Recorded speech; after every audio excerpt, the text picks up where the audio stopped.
بسم الله الرحمن الرحيم ومن أحسن قولا ممن دعا إلى الله وعمل صالحا وقال إنني من المسلمين. السلام عليكم ورحمة الله وبركاته. إن الحمد لله نحمده ونستعينه ونستغفره ونعوذ بالله من شرور أنفسنا ومن سيئات أعمالنا. من يهده الله فلا مضل له ومن يضلل فلا هادي له. وأشهد أن لا إله إلا الله وحده لا شريك له وأشهد أن محمدا عبده ورسوله صلى الله تعالى عليه وعلى آله وصحبه وسلم تسليما كثيرا. أما بعد.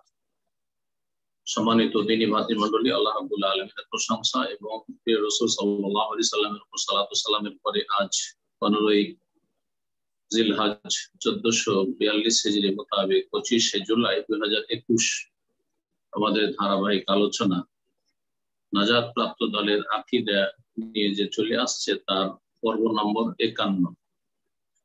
বিষয়বস্তু কোরআন সুন্নাহ, পরকালে হাসর হবে, এই হাসরের বিবরণ।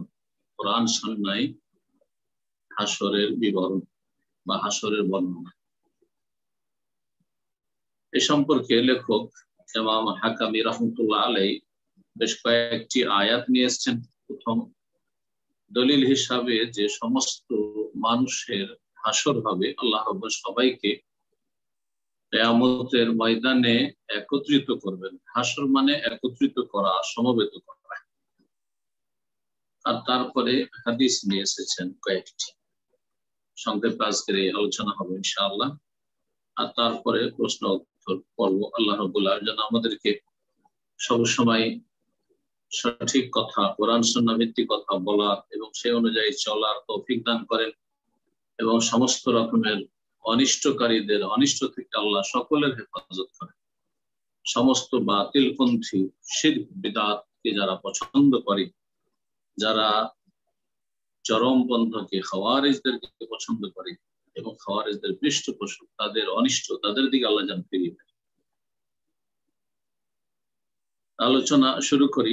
বলছেন লেখক যে কাইফা সিফাতুল হাশর ফিল কিতাব, কোরআনে কারীমে হাসরের বিবরণ কিভাবে এসেছে বা হাসরের বর্ণনা কেমন এসেছে।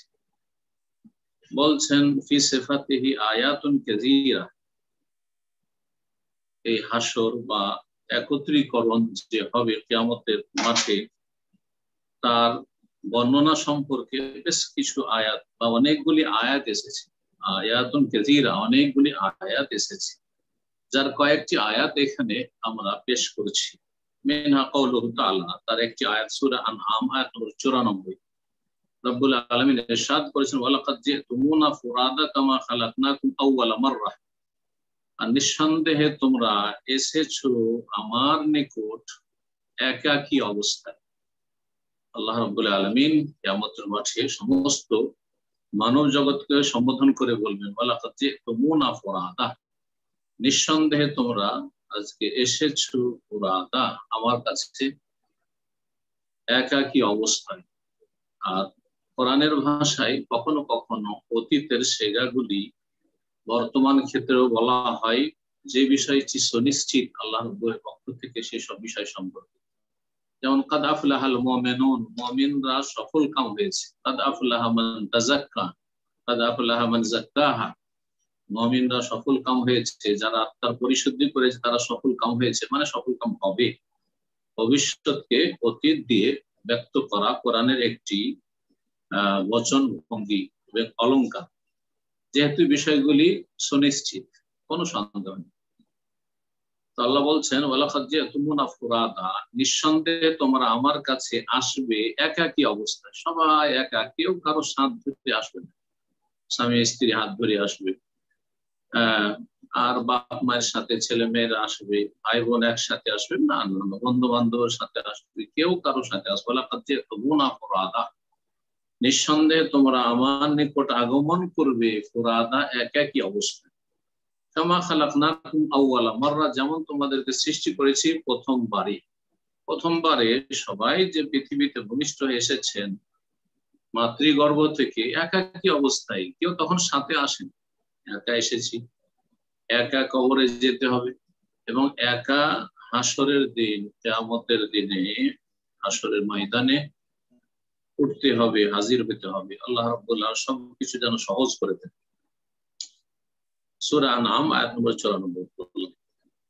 তারপরে দ্বিতীয় আয়াত সূরা কাহফের আয়াত নম্বর 47, মহান আল্লাহ বলছেন হাসারনাহুম, এখানে হাসর শব্দটি স্পষ্ট এসেছে, আর আমি তাদের হাসর করব। এখানেও মাজি অতীতের সেগা এসেছে, কিন্তু ভবিষ্যতের হাসারনাহুম, এবং আমি তাদের একত্রিত করব সকলকে, ফালাম নুগাদির মিনহুম আহাদা, তাদের কোনো একজনকেও ছেড়ে দেব না, তাদের কোনো একজনকে অবশিষ্ট রাখবো না। এমন নয় যে কেউ আত্মগোপন করে নেবে, কেউ পলাতক কোথাও, একজন দুইজনকে খুঁজে পাওয়া যাচ্ছে না, এমনটা হবে না। একজন মানুষকে আল্লাহ ছেড়ে দেবে, সকলকে আল্লাহ রাব্বুল আলামিন একত্রিত করবেন সেই কিয়ামতের ময়দানে, মহা দিবসে, মহা সংকটের দিবসে, ইয়াউমুল কিয়ামা। তৃতীয় আয়াত আল্লাহ রাব্বুল সূরা আম্মার আয়াত নম্বর 85-86 তে ইরশাদ করেছেন, এখানেও হাসর শব্দটি এসেছে, ওয়া ইয়াউমা নাহশুরুল মুত্তাকিনা ইলা রাহমানি ওয়াফদা ওয়া নাসুকুল মুজরিমিনা ইলা জাহান্নামা বিরদা। আল্লাহ বলছেন যে স্মরণ করো সেই দিবসকে, যেই দিন আল্লাহ ভীরুদেরকে, যারা সংযত থেকেছে, পাপ মুক্ত থাকার চেষ্টা করেছে, তারাই মুত্তাকি। মুত্তাকি মানে যারা পাপ মুক্ত থাকার চেষ্টা করেছে আল্লাহর ভয়ে, এবং আল্লাহর সামনে হাজির হইতে হবে, জবাব দিতে হবে, সেখানে প্রশ্নের সম্মুখীন হবে, এই সমস্ত বিশ্বাস নিয়ে যারা সংযত জীবনযাপন করেছে, পাপ মুক্ত থেকেছে, সেই দিনে আমি তাদের হাসর করব, একত্রিত করব ইলা রহমানে, পরম করুণাময় আল্লাহ রাব্বুল আলামিনের উদ্দেশ্যে বা নিকটে, ওয়াফদা, অতিথি হিসাবে, সম্মানিত অতিথি, সম্মানিত কোন দলকে বলা, প্রতিনিধি দলকে ওয়াফদ বলা হয় আরবি ভাষায়। এখানে ওয়াফদ মানে হচ্ছে সম্মানিত মেহমান হিসাবে আল্লাহ রাব্বুল আলামিনের কাছে তাদের হাসর হবে, যারা মুত্তাকি, যারা পরেজগার। পরেজ মানে বেঁচে থাকা, এই শব্দটি ফার্সি শব্দ, যা বাংলায় এমন ভাবে ব্যবহার হয় যে ওটা খুব মানুষ সহজে বুঝে। পক্ষান্তরে যারা অপরাধী, পাপিষ্ঠ, কাফের, মুশরিক অথবা কাফের মুশরিকদের পথের পথিক, জন্মসূত্রে মুসলিম কিন্তু তারা রাসূলুল্লাহ সাল্লাল্লাহু আলাইহি সাল্লামের পথের পথিক নয়, তারা সাহাবায়ে কেরাম, মুহাজিরিন, আনসার, তাবেঈন, যারা নিষ্ঠার সাথে যারা অনুসরণ করেছেন, যারা স্বর্ণযুগের মানুষ, যারা উম্মত হিসাবে আদর্শ উম্মত, এই উম্মতের,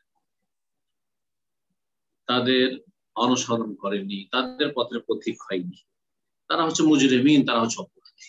তাহলে অপরাধী দুই রকম, এক শ্রেণীর অপরাধী যারা চিরস্থায়ী জাহান্নামী, কাফের মুশরিক, অথবা ইসলাম, জন্মসূত্রে ইসলাম পেয়েছিল কিন্তু ইসলাম থেকে বহিষ্কৃত হয়ে গেছিল, ঈমান ভঙ্গকারী যে কোনো কাজে লিপ্ত হয়ে, কথায় লিপ্ত হয়ে, যেমন যারা নাস্তিক, যারা পুরুষ শিরকারী, আল্লাহ ছাড়া অন্যকে সেজদা করে, অথবা এইরকম বহু যে সব ঈমান ভঙ্গকারী যে বিষয়গুলি রয়েছে, বিশেষ করে গুরুত্বপূর্ণ বিষয় 10টি রয়েছে, যদিও 10টিতে সীমিত নয়, কিন্তু তাতে অধিকাংশ বিষয়গুলি বা মূল পয়েন্টগুলি চলে আসছে, যা প্রসিদ্ধ ইমাম মুহাম্মদ আব্দুল্লাহ রাহমাতুল্লাহ আলাইহির ওই পুস্তকে সেগুলি সুন্দরভাবে সাথে পেশ করা হয়েছে, এবং তাওহীদের কিতাবাদি যারা চর্চা করেন তারা ভালো করে জানেন।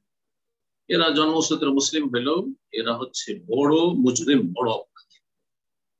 আর তারপরে যারা মুসলিম সমাজের পাপিষ্ঠ, তাদের পাপাচারের কারণে অস্থায়ী জাহান্নামী হবে, কবরে কঠিন শাস্তির সম্মুখীন হয়েছে, এবং তাদের হিসাব খুব শক্তভাবে বিচার দিবসে হবে। তারা হচ্ছে মুজরিমিন, তারা মুজরিমিন। ওয়ানাসুকুল মুজরিমিনা ইলা জাহান্নাম বিরদা, পক্ষান্তরে আল্লাহ বলছেন যে আমি অপরাধীদেরকে তাড়িয়ে নিয়ে যাব। সাকা ইয়াসুকু মানে তাড়িয়ে নিয়ে যাওয়া, হাঁকিয়ে নিয়ে,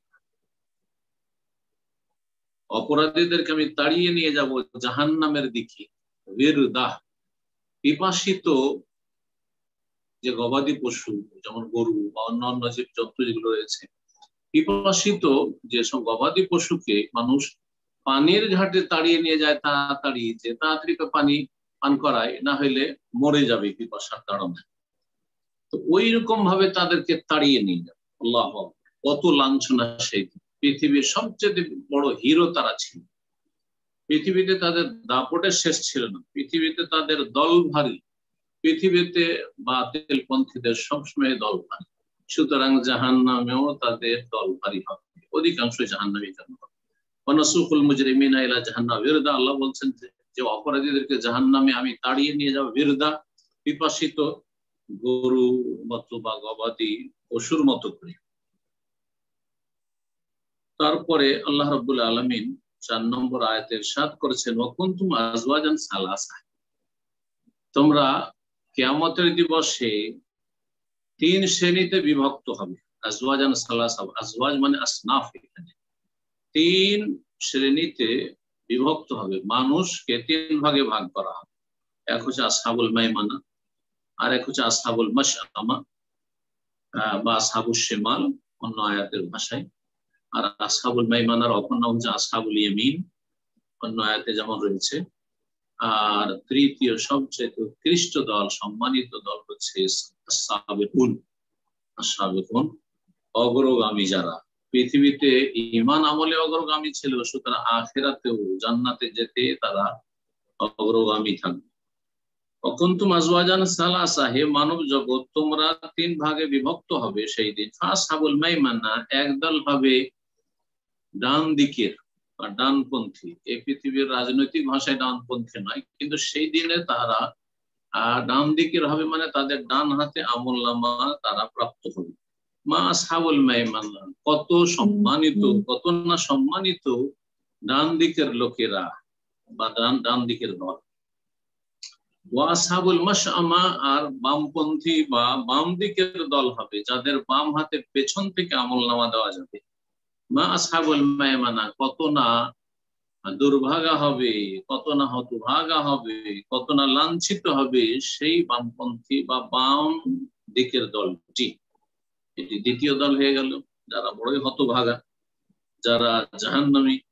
ওয়াস-সাবিকুন আস-সাবিকুন, আর আরেক দল হবে পৃথিবীতে তারা ছিল ঈমান এবং সৎ আমলে অগ্রগামী, সুতরাং পরকালে বিচার দিবসও তারা অগ্রগামী থাকবে জান্নাতের দিকে। এই ছিল সূরা ওয়াকিয়ার 7 থেকে 10 আয়াত নম্বর। 5 নম্বর আয়াত হাসর সম্পর্কে এবং মানুষকে যে একত্রিত করবে আল্লাহ রাব্বুল সেই দিন। আহ্বানকারী আহ্বান করবে, সেই ডাকের পিছনে ছুটে চলবে। আল্লাহ বলছে ইয়াউমা ইয ইয়াত্তাবিউনা দাইয়া, স্মরণ করো সেই দিনকে যেই দিন আহ্বানকারীর তারা অনুসরণ করবে। সমস্ত মানুষ একটি ডাকের, আহ্বায়ক আহ্বান করবেন, তার অনুসরণ করবে। লা ইওয়াজা লাহু, তাতে কোনো বক্রতা থাকবে না, মানে এদিক সেদিক এলো পাথারি চলবে না। সবাই একেবারে কর্ণপাত করে শুনবে যে কোন দিক থেকে ডাকটি হচ্ছে আর কোন দিকে যেতে হবে। সবাই সোজা সেই দিকে ছুটবে। ওয়াখাশাতিল আসওয়াতু লির-রহমান, পরম করুণাময় আল্লাহ রাব্বুল আলামিনের সামনে সমস্ত আওয়াজগুলি সেই দিন স্তব্ধ হয়ে যাবে। কারো কোনো আওয়াজ, টুক করে আওয়াজ থাকবে না, কেউ সেখানে কথা বলতে পারবে না। এটি হচ্ছে কোরআনে কারীমের কথা, লা ইয়াতাকাল্লামুনা ইল্লা মান আযিনা লাহুর রহমান ওয়া ক্বালা সাওয়াবা। সেই দিন কোন শক্তি, কোন ব্যক্তি কথা বলতে পারবে না, তবে আল্লাহ যাকে অনুমতি দেন, আম্বিয়া রাসূলগণকে শাফাআতের অনুমতি দিবেন যে কথা বলা হয়েছে, এছাড়া যাদেরকে আল্লাহ চাইবেন। কিন্তু যারা যত বেশি শিরক বেদাতে লিপ্ত, বেদাতপন্থীদের সেসব পীর মুর্শিদ, তাদের ধৃষ্টতার শেষ নাই, যে তারা কিয়ামতের দিনে গায়ের জোর দেখিয়ে তারা মুরিদানকে জান্নাতে নিয়ে যাবে, জাহান্নামে যেতে দেবে না, আর সেখানে বড় বড় জাহাজ নিয়ে হাজির হবে। এই সমস্ত গোমরাহ ফিরকা থেকে সতর্ক সাবধান, এবং এই রকমের গুমরাহি আর অন্ধকার থেকে নিজেকে বাঁচিয়ে রাখুন। ঈমান আমল ছাড়া সেদিন কোনো কাজ আসবে না, কোনো কিছু কাজে আসবে না। ইয়াউমা ইয়াত্তাবিউনা দাই, আল্লাহ বলছেন সূরা তাহার আয়াত নম্বর 108, সেই দিন সকল মানুষ আহ্বায়কের অনুসরণ করবে, লা আওয়াজ আলো, তাতে কোনো বক্রতা থাকবে না, সবাই তাকে ফলো করবে। ওয়া খাশাতিল আসওয়াতুল রহমান, পরম করুণাময়ের সেই সামনে সেই দিন সমস্ত আওয়াজগুলি স্তব্ধ হয়ে যাবে, থেমে যাবে। ফালা তাসমা ইল্লা হামসা, মৃদু গুঞ্জন ছাড়া আর কিছুই শুনবে না। ফালা তাসমাও, সেই দিন তুমি হে নবী, হে মুমিন, হে মানুষ, সেদিন মৃদু গুঞ্জন ছাড়া আর কিছুই শুনতে পাবে না, শুধু সেটি হচ্ছে পায়ের আওয়াজ। তাই তাফসিরে ইবনে কাসির রাহমাতুল্লাহ আলাইহি বলেছেন এই ইল্লা হামসা, সেখানে মৃদু গুঞ্জনটা কিসের হবে? নাকুলুল আকদাম ইলাল মাহশার, হাসর ময়দানে যে পায়ে হেঁটে মানুষ ছুটি আসবে, সে পায়ের আওয়াজ শুধু শুনতে পাবে। কাফাফিল এবেল, যেমন উটের পায়ের মৃদু শব্দ হয় বা আওয়াজ হয়, এইটুকু। সর্বশেষ আয়াত এখানে দলিল হিসাবে যে পেশ করেছেন হাসরে, সেখানেও হাসর শব্দটি এসেছে। আল্লাহ রাব্বুল আলামিন সূরাতুল ইসরা, যার অপর নাম হচ্ছে সূরা বনী ইসরাঈল, আয়াত নম্বর 97 তে ইরশাদ করেছেন, ওমান ইয়াহদিল্লাহু ফাহুয়াল মুহতাদ, আল্লাহ যাকে সঠিক পথ দেখাবেন সেই হেদায়েত প্রাপ্ত হবে, সে সঠিক পথ প্রাপ্ত হবে। ওমান ইউদলিল, আর যাকে আল্লাহ পথভ্রষ্ট করবেন, আর জবরদস্তি আল্লাহ পথভ্রষ্ট করেন না, যেমন জবরদস্তি হেদায়েত করেন না, স্বাধীন ক্ষমতা দিয়ে আল্লাহ ছেড়ে দিয়েছেন। যে হেদায়েতের দিকে ঝাঁপিয়ে পড়বে আল্লাহ তাকে তার জন্য হেদায়েতকে সহজ করে দেবেন, এবং যেই ব্যক্তি গোমরাহি ভ্রষ্টতার দিকে ঝাঁপিয়ে পড়বে আল্লাহ তাকে সেদিকে ঠেলে দেবেন, সেদিকে যাওয়া তার জন্য সহজ করে দেবেন। ওমাইয়ুযলিল, আর যাকে আল্লাহ গোমরাহ করবেন, অর্থাৎ যে চাইবে না হেদায়েত পেতে, তাকে আল্লাহ পথ হারা, দিশেহারা করে দেবেন, পথভ্রষ্ট হবে। ফালান তাজিদা লাহুম আউলিয়া মিন দুনিহি, আল্লাহ ছাড়া তার আর কোন অভিভাবক, পৃষ্ঠপোষক তোমরা কখনো পাবে না। ওয়া নাহশুরুহুম ইয়াওমাল কিয়ামাতি, আর কিয়ামতের দিনে তাদের হাসর করব, যে হাসর শব্দ এসেছে, তাদেরকে একত্রিত করব বা সমবেত করব, আলা ওয়াজুহিহিম, তাদের মুখের ভরে, উমিয়াম ওয়া বুকমান ওয়া সুম্মা, অন্ধ অবস্থায়, বোবা অবস্থায়, আর বধির অবস্থায়। এছাড়াও অনেক আয়াত রয়েছে কোরআন কারীমে মানুষের হাসর সম্পর্কে, সেই কিয়ামতের ময়দানে। এখন দেখা যাক যে সুন্নায় কি রয়েছে হাদিসে। বলছেন কাইফা সিফাতু মিনাস সুন্নাহ, সুন্নায় হাদিসে এই হাসরের বিবরণ কিভাবে এসেছে। বলছেন যে প্রথম হাদিস, এখানে নবী কারীম সাল্লাল্লাহু আলাইহি ওয়াসাল্লাম বলেছেন, ইউশারুন নাস আলা সালাসে তারায়, মানুষকে তিন দলে সমবেত করা হবে, মানুষকে একত্রিত করা হবে বা হাসরে জমা করা হবে। আলা সালাসে তারায়েক, তিন দলে। সালাসে তারায়েক তারিকের অর্থ এখানে হচ্ছে তায়েফা, তিনটি দল থাকবে তাদের। রাগিবিনা রাহিবিনা ওয়া ইসনান আলা বাইরিন ওয়া সালাস আলা বাইর ওয়া আরবা আলা বাইর ওয়া আশার আলা বাইর ওয়া তাহশুরু বাকিয়াতুহুম নার ওয়া তাকিলু মাহু হাইসু ক্বালু ওয়া তুসবিহু মাহু হাইসু আসবাহু ওয়া তুমসি মাহু হাইসু আমসাউ। তিন ভাগে বিভক্ত হবে সেই দিন, যারা সকলেই সমবেত হবে সেই হাসরের ময়দানে। রাসূলুল্লাহ সাল্লাল্লাহু আলাইহি ওয়াসাল্লাম বলছেন, রাগিবিন আর রাহিবিন, একদল হবে যারা আল্লাহর রহমতের আশাবাদী হবে আর ভয় ভীত হবে, ভয়ও থাকবে আল্লাহর আযাবে পকড়া হয়, আবার আল্লাহর কাছে রহমতের আশাও থাকবে। তারা মুমিন এবং তাদের ঈমান যেহেতু ছিল, তাওহীদ ছিল, সুতরাং তাদের আশা আছে নাজাত পাবে। কিন্তু যে কোনো গুনাহের কারণে যদি সে গুনাহ মাফ না হয়ে থাকে, তো আল্লাহ ধরে নিতে পারেন, আল্লাহ আযাব দিতে পারেন। সুতরাং রাহিবিন, তাদের মধ্যে ভয়ও কাজ করে। আর এই দুটো হচ্ছে মানুষের, মুমিনের ডানা স্বরূপ। পাখির যেমন ডানা, ঠিক তেমন মুমিনের ডানা হচ্ছে দুটো। আল্লাহর রহমতের যেমন আশাবাদী হবে, তেমনি আল্লাহর আযাবকে ভয় করবে।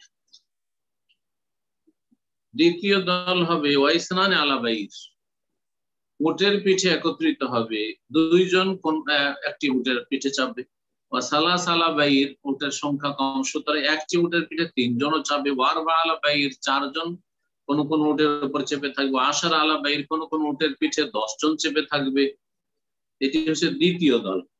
ওয়া তাহশুরু বাকিয়াতুহুম নার, এবং বাকি অবশিষ্ট যে লোকগুলি, এই দুই দল বাদ দিয়ে তাদেরকে আগুনে একত্রিত করবে, আগুনে তাড়িয়ে নিয়ে যাবে। তাকিলু মাহু হাইসু ক্বালু, যেখানে তারা বিশ্রাম করবে দুপুর বেলায়, সেখানে তাদের সাথে আগুন বিশ্রাম করবে, আগুন সেখানে অবস্থান করবে। তুসবিহু মাহুম হাইসু আসবুহু, যেখানে তাদের সকাল হবে সেখানেই সকালে সকালে আগুন সেখানে বিদ্যমান, আগুন তাদের সাথ ছাড়বে না। সুবহানাল্লাহ। তুমসি মাহাইসু আমসাউ, আর যেখানে তাদের সন্ধ্যা হবে আগুনেরও সেখানে সন্ধ্যা হবে, আগুনও সেখানে পৌঁছে গেছে। এই হাদিস সহিহ বুখারীতে রয়েছে। আবু রাদিয়াল্লাহু তাআলা থেকে কিতাবুর রিকাব মর্মস্পর্শী যে পর্বটি রয়েছে তাতে রয়েছে কাইফাল হাস, সেখানে ইমাম বুখারী রাহমাতুল্লাহ আলাইহির অধ্যায় রয়েছে কাইফাল হাস, হাসর মানুষের কেমন ভাবে হবে কিয়ামতের দিনে। সহিহ মুসলিমে বাবু ফেনাফানাই দুনিয়া, দুনিয়া যে ধ্বংস হয়ে যাবে, বায়ানুল মাহশার, আর মাহশার যে হবে হাসরের ময়দান, এই সম্পর্কে নাসাইতে রয়েছে জানাজার অধ্যায়। এখানে বুখারীর বাক্যগুলি। তো এখানে যে বলা হয়েছে যে দ্বিতীয় দলটি, সেই দলটি উটের পিঠে চেপে আসবে, উটের সংখ্যা কম থাকবে, সুতরাং 2 জন বা 3 জন 4 জন 10 জন এক এক উটের পিঠে চেপে আসবে। এটা কোন হাসর? হাদিসটা শেষ করিনি, বা হাদিস শেষ হয়ে গেছে। হাদিসের বাদ 3টি দল। তাহলে একটি দল হচ্ছে যারা আল্লাহ রহমতের আশাবাদী হবে আর ভয়ভীত হবে, আর একটি দল হবে যে উটের পিঠে চেপে আসবে, আর তৃতীয় দল যাদেরকে আগুনে তাড়িয়ে নিয়ে আসবে, তার মানে তারা পায়ে হেঁটে দৌড় দিয়ে ছুটে আসবে আর আগুন তাদেরকে তাড়া করবে, যারা সবচেয়ে অসৎ লোকেরা হবে। এখন এই হাসরটা কখন? এর বিপরীত আরেকটি হাদিস রয়েছে, সরাসরি সাংঘর্ষিক হাদিস। নবী করিম সাল্লাল্লাহু আলাইহি ওয়াসাল্লাম থেকে বর্ণনা করেছেন আব্দুল্লাহ বিন আব্বাস রাদিয়াল্লাহু তাআলা আনহুমা যে ইউশারুন নাসু ইয়াউমাল কিয়ামাতি হুফাতান উরাতান গুরলান, কিয়ামতের দিনে মানুষকে একত্রিত করা হবে হাসর মাঠে হুফাতান, জি হুফাতান হাফির বহু বচন, মানে খালি পায়ে, পায়ে জুতো স্যান্ডেল থাকবে, মানে পায়ে হেঁটে আসবে খালি পায়ে। উরাতান বস্ত্রহীন, বিবস্ত্র, শরীরে কোনো কাপড় চোপড় থাকবে। গরলান খাতনাবিহীন, যেমন মায়ের পেট থেকে বেরিয়ে এসেছিল মানুষ খাতনাবিহীন, ঠিক ওই রকম। তাহলে এখানে তো মনে হচ্ছে যে মানুষ এইভাবে হাসর হবে। আর আগের যে হাদিস তাতে তো অন্যরকম বর্ণনা আসলো। তো এর সমন্বয়টা কি? এর সমন্বয় সম্পর্কে বিভিন্ন কথা বললেও সেসব কথা বলি ঠিক নয়। যেটি ঠিক সেটা হচ্ছে একটি হচ্ছে পার্থিব হাসর, যেটা পৃথিবী ধ্বংস হওয়ার আগেই হবে, আর যে হাসরটা হচ্ছে পরকালের হাসর বা পরকালের মহা দিবসে বা সেই কিয়ামতের ময়দানে যে একত্রীকরণ, তার পূর্বেই দুনিয়া ধ্বংস হওয়ার আগেই সেটা শাম দেশে একত্রিতকরণ, শাম দেশে একত্রিত করা হবে মানুষকে। এই জন্য শাম দেশকে, আর বৃহৎ শাম দেশ বর্তমান সিরিয়া, জর্ডন, ফিলিস্তিন, লেবানন, এই সমস্ত দেশগুলি হচ্ছে বৃহৎ শাম। শাম দেশে তাদের হাসর হবে, শাম দেশে হাসর হবে। এই জন্য শাম দেশকে বলা হয়েছে আরদুল মাহশার ওয়াল মানশার, আরদুল মাহশার। জি, এটা হচ্ছে হাসরের ময়দান বা হাসরের স্থান, যেখানে সারা পৃথিবীর মানুষকে একত্রিত করা হবে, নিয়ে আসা হবে।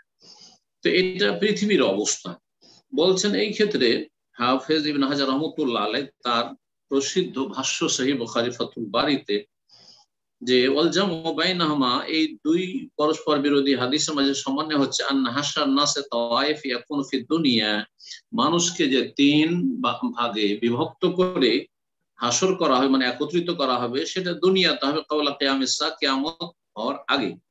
হাইসু তুহশারুন নাসু আহইয়া, হাইসু তাহশুরুন নারু আন-নাসা আহইয়াআন ইলা শাম, মানুষকে জীবন্ত অবস্থায় আগুনে শাম দেশে একত্রিত করবে, শাম দেশে তাড়িয়ে নিয়ে আসবে। যেমন হাদিসে রয়েছে ইয়ামানের গর্ত থেকে আগুন বেরিয়ে আসবে আর তাদেরকে তাড়িয়ে নিয়ে আসবে সামনের দিকে, এরকম যে হাদিসগুলি রয়েছে। ওয়ামাল হাসর মিনাল কুবুর, আর আরেকটি হাসর হচ্ছে সর্বশেষ পৃথিবী ধ্বংসের পরে, সেটা হচ্ছে কবর থেকে পুনরুত্থানের পরে, কবর থেকে জীবিত করে উঠিয়ে তাদের হাসর বা একত্রীকরণ যেটা হবে, সেটা হচ্ছে এই হাদিসে ইবনে আব্বাস রাদিয়াল্লাহু তাআলা আনহুর হাদিসে যা রয়েছে, আর এটি হচ্ছে ওয়াহাজা সহিহ, এটি হচ্ছে সহিহ। আর তা হচ্ছে যে মানুষ কবর থেকে যখন উঠে আসবে খালি পায়ে আসবে, আর বিবস্ত্র হয়ে আসবে, আর খাতনাবিহীন অবস্থায় আল্লাহর সামনে হাসরের মাঠে হাজির। কেউ কারোকে তাকার আবার মতো পরিস্থিতি থাকবে না, সবাই নিজেকে নিয়ে এত ব্যস্ত থাকবে যে মানুষ সেটা এই পৃথিবীতে কল্পনা করতে পারে। অথচ পৃথিবীতে এমন দেখা যায় যে মানুষ যখন বড়ই এমন ভয়ঙ্কর অবস্থার সম্মুখীন হয় তখন তার কোনো হুঁশ দিশা থাকে না, কোনো খেয়াল থাকে না। এটা পৃথিবীতে হয়ে থাকে। তাহলে হাসরের মাঠের দিন বা সেই কিয়ামতের দিনে মানুষের কি অবস্থা হতে পারে। এই ছিল হাদিস।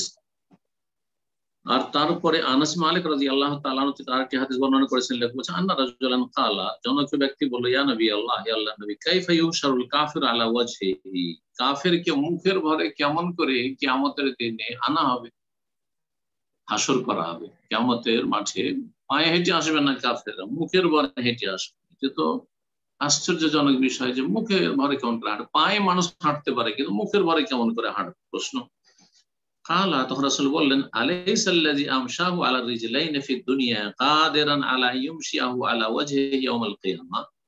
আচ্ছা, যেই সত্তা আল্লাহ রাব্বুল আলামিন তাকে ইহজগতে পৃথিবীতে দুই পায়ে চলার শক্তি দিয়েছিলেন, তিনি কি সক্ষম নন কাদেরান যে কিয়ামতের দিনে তাকে মুখের ভরে আল্লাহ হাঁটিয়ে নিয়ে আসবেন? সেটা করতে পারবেন না? অবশ্যই পারবেন, আল্লাহ শক্তি দিলেই হইল। এই শক্তি দিবে যে মুখের ভরে তুই হাঁট। এই হাদিস সহিহ বুখারীতে রয়েছে, কিতাবুল রিকাক, সহিহ মুসলিমে রয়েছে সিফাতুল কিয়ামা এবং জান্নাত জাহান্নামের রাতে বাবুন ইউশারুল কাফির আলা ওয়াজহি। ইমাম নববী রাহমাতুল্লাহ আলাইহি সহিহ মুসলিমে যে অধ্যায় কেন করেছে সেটা হচ্ছে যে কাফের হাসর হবে মুখের ভরে কিয়ামতের দিন। তৃতীয় হাদিস, নবী সাল্লাল্লাহু আলাইহি ওয়াসাল্লাম বলেছে, ইন্নাকুম মাহশুরুনা হুফাতান উরাতান গুরলা, নিঃসন্দেহে তোমাদের হাসর হবে, তোমাদেরকে একত্রিত করা হবে, হুফাতান খালি পায়ে, হাফির বহুবচন, গোরাতান আরির বহুবচন, বস্ত্রহীন অবস্থায়, গোরাতান গোরলান তোমাদেরকে খাতনাবিহীন হাসর করা হবে বা একত্রিত করা হবে। কামা বাদানা আউয়ালা খালকিন নুঈদু, সূরা আম্বিয়া 4 যেমন আল্লাহ বলেছেন, যেমন আমি প্রথমবারে সৃষ্টি করেছিলাম ঠিক সেই রকমই নুঈদু, পুনরায় তাদেরকে ফিরিয়ে নিয়ে আসবো, মানে তাদেরকে পুনর্জীবিত করব। ওয়াইনা আউয়ালাহু আল খালায়েক বা ওয়াইনা আউয়াল আল খালায়েক শুদ্ধ হবে, এখানে আউয়ালাহু টাইপের ভুল আছে। ওয়াইনা আউয়াল আল খালায়েক, আর সর্বপ্রথম সমস্ত মানুষের মধ্যে, ইউকসা, যাকে কাপড় বস্ত্র দান করা হবে, ইয়াউমাল কিয়ামত, কিয়ামতের দিবসে, তিনি হচ্ছেন ইব্রাহিম আলাইহিস সালাম, ইব্রাহিম আলাইহিস সালাতু সালাম। এই হাদিস সহিহ বুখারী, মুসলিম, নাসাই, তিরমিজি, মুসনাদ আহমদ, দারমি, ইবনে মাজাহ তে রয়েছে। ইবনে আব্বাস রাদিয়াল্লাহু তাআলা আনহুমা থেকে আয়েশা রাদিয়াল্লাহু তাআলা আনহা বলেন, ইয়া রাসূলুল্লাহ, হে আল্লাহর রাসূল, আর রিজাল ওয়ান নিসা, সেখানে অসংখ্য নারী পুরুষ, সমস্ত নারী পুরুষ সেখানে একত্রিত হবে কিয়ামতের ময়দানে। ইয়ানজারু বাযুহু ইলা বায, আর বিবস্ত্র অবস্থা থাকবে নর নারী, তাহলে একে অপরের দিকে তাকাতে থাকবে, কি লজ্জাকর পরিস্থিতি। এইরকম পরিস্থিতি হবে। ফাকালা, তখন রাসূলুল্লাহ উত্তরে বলেছেন, আল আমরু আশাদ্দু মিন আইয়িহিম্মাহুম যালিকা, কিয়ামতের ভয়াবহতা এর চাইতে অনেক কঠিন হবে। সেই সময় চিন্তা করার, দেখার কোন ফুরসত থাকবে না যে কে কি অবস্থায় আছে, আর সব বিবস্ত্র হয়ে আছে, এই দেখার মতো পরিস্থিতি থাকবে না। আল্লাহু আকবার। আল্লাহ রাব্বুল আলামিন যেন আমাদের হাসরকে সহজ করেন, আমাদের হিসাবকে সহজ করেন, এবং বিনা আযাবে, বিনা হিসাবে আল্লাহ রাব্বুল আলামিন আমাদেরকে যেন জান্নাতুল ফিরদাউস দান করেন, জাহান্নামের আযাব থেকে রক্ষা করেন। আল্লাহ রাব্বুল আলামিন আমাদের দ্বীনের উপরে যেন অটলতা দান করেন এবং সমস্ত রকমের বিভ্রান্তি, গুমরাহি থেকে আল্লাহ রাব্বুল আলামিন আমাদের যেন হেফাজত করেন। ওয়া সাল্লাল্লাহু ওয়াসাল্লাম আলা নবিয়িনা মুহাম্মদ ওয়া আলা আলিহি ওয়া সাহবিহি আজমাইন।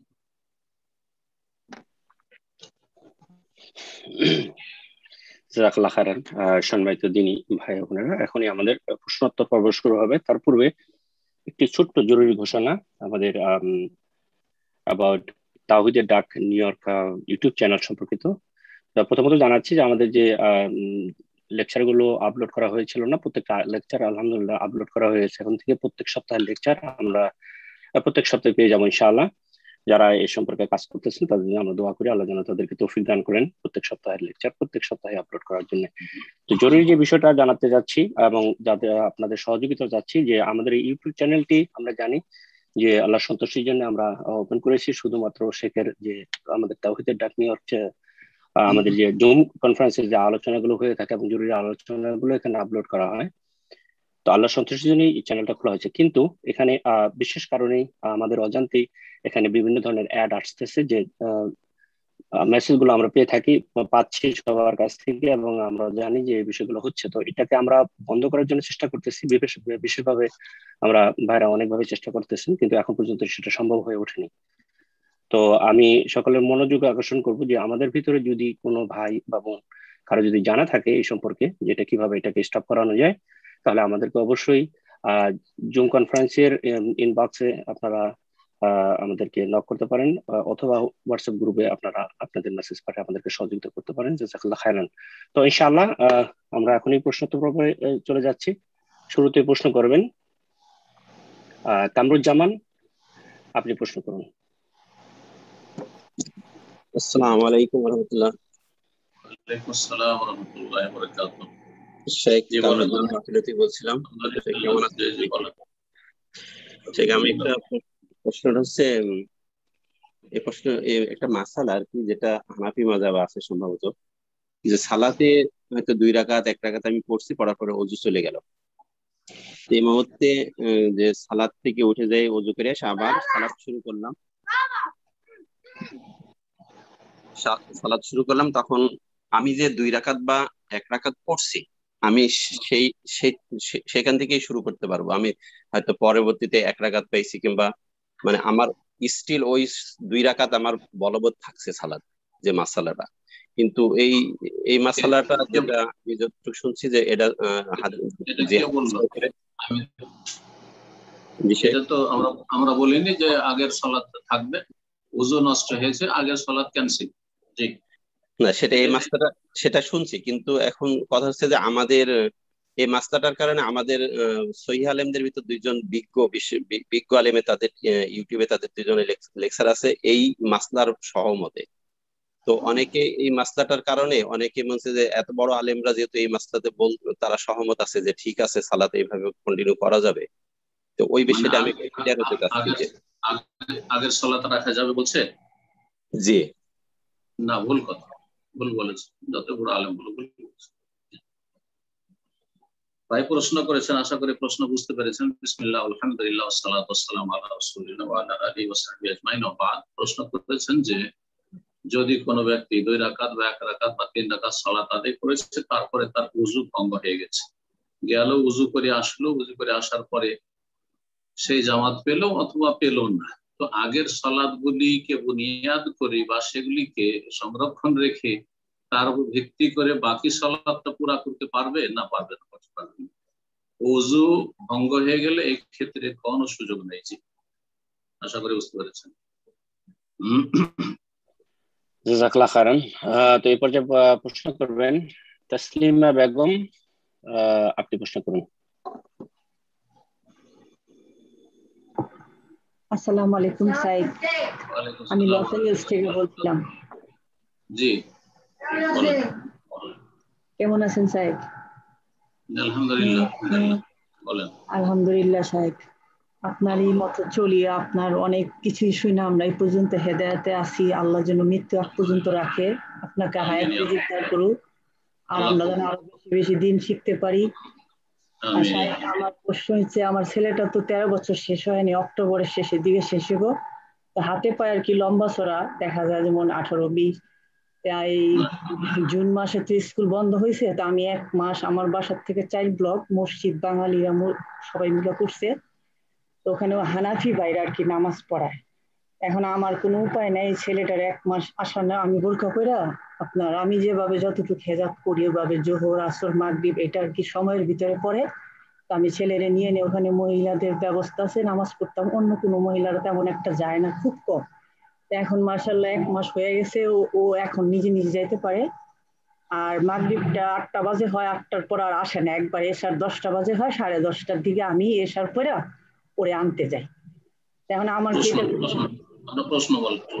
কি এটা কোনো হবে যে আমি মসজিদে ছেলেরে আনা নেওয়া করে নামাজটা পড়ানোর জন্য, এটাতে কোনো আমার গুনাহ হবে বা কোনো মানে আমার কোনো লোক দেখানো বা এরকম কোনো উদ্দেশ্য না। আমার উদ্দেশ্য ছেলেটাকে তোর বাবা তো কিছুই জানে না, ওকে মসজিদ চিনাবে কে।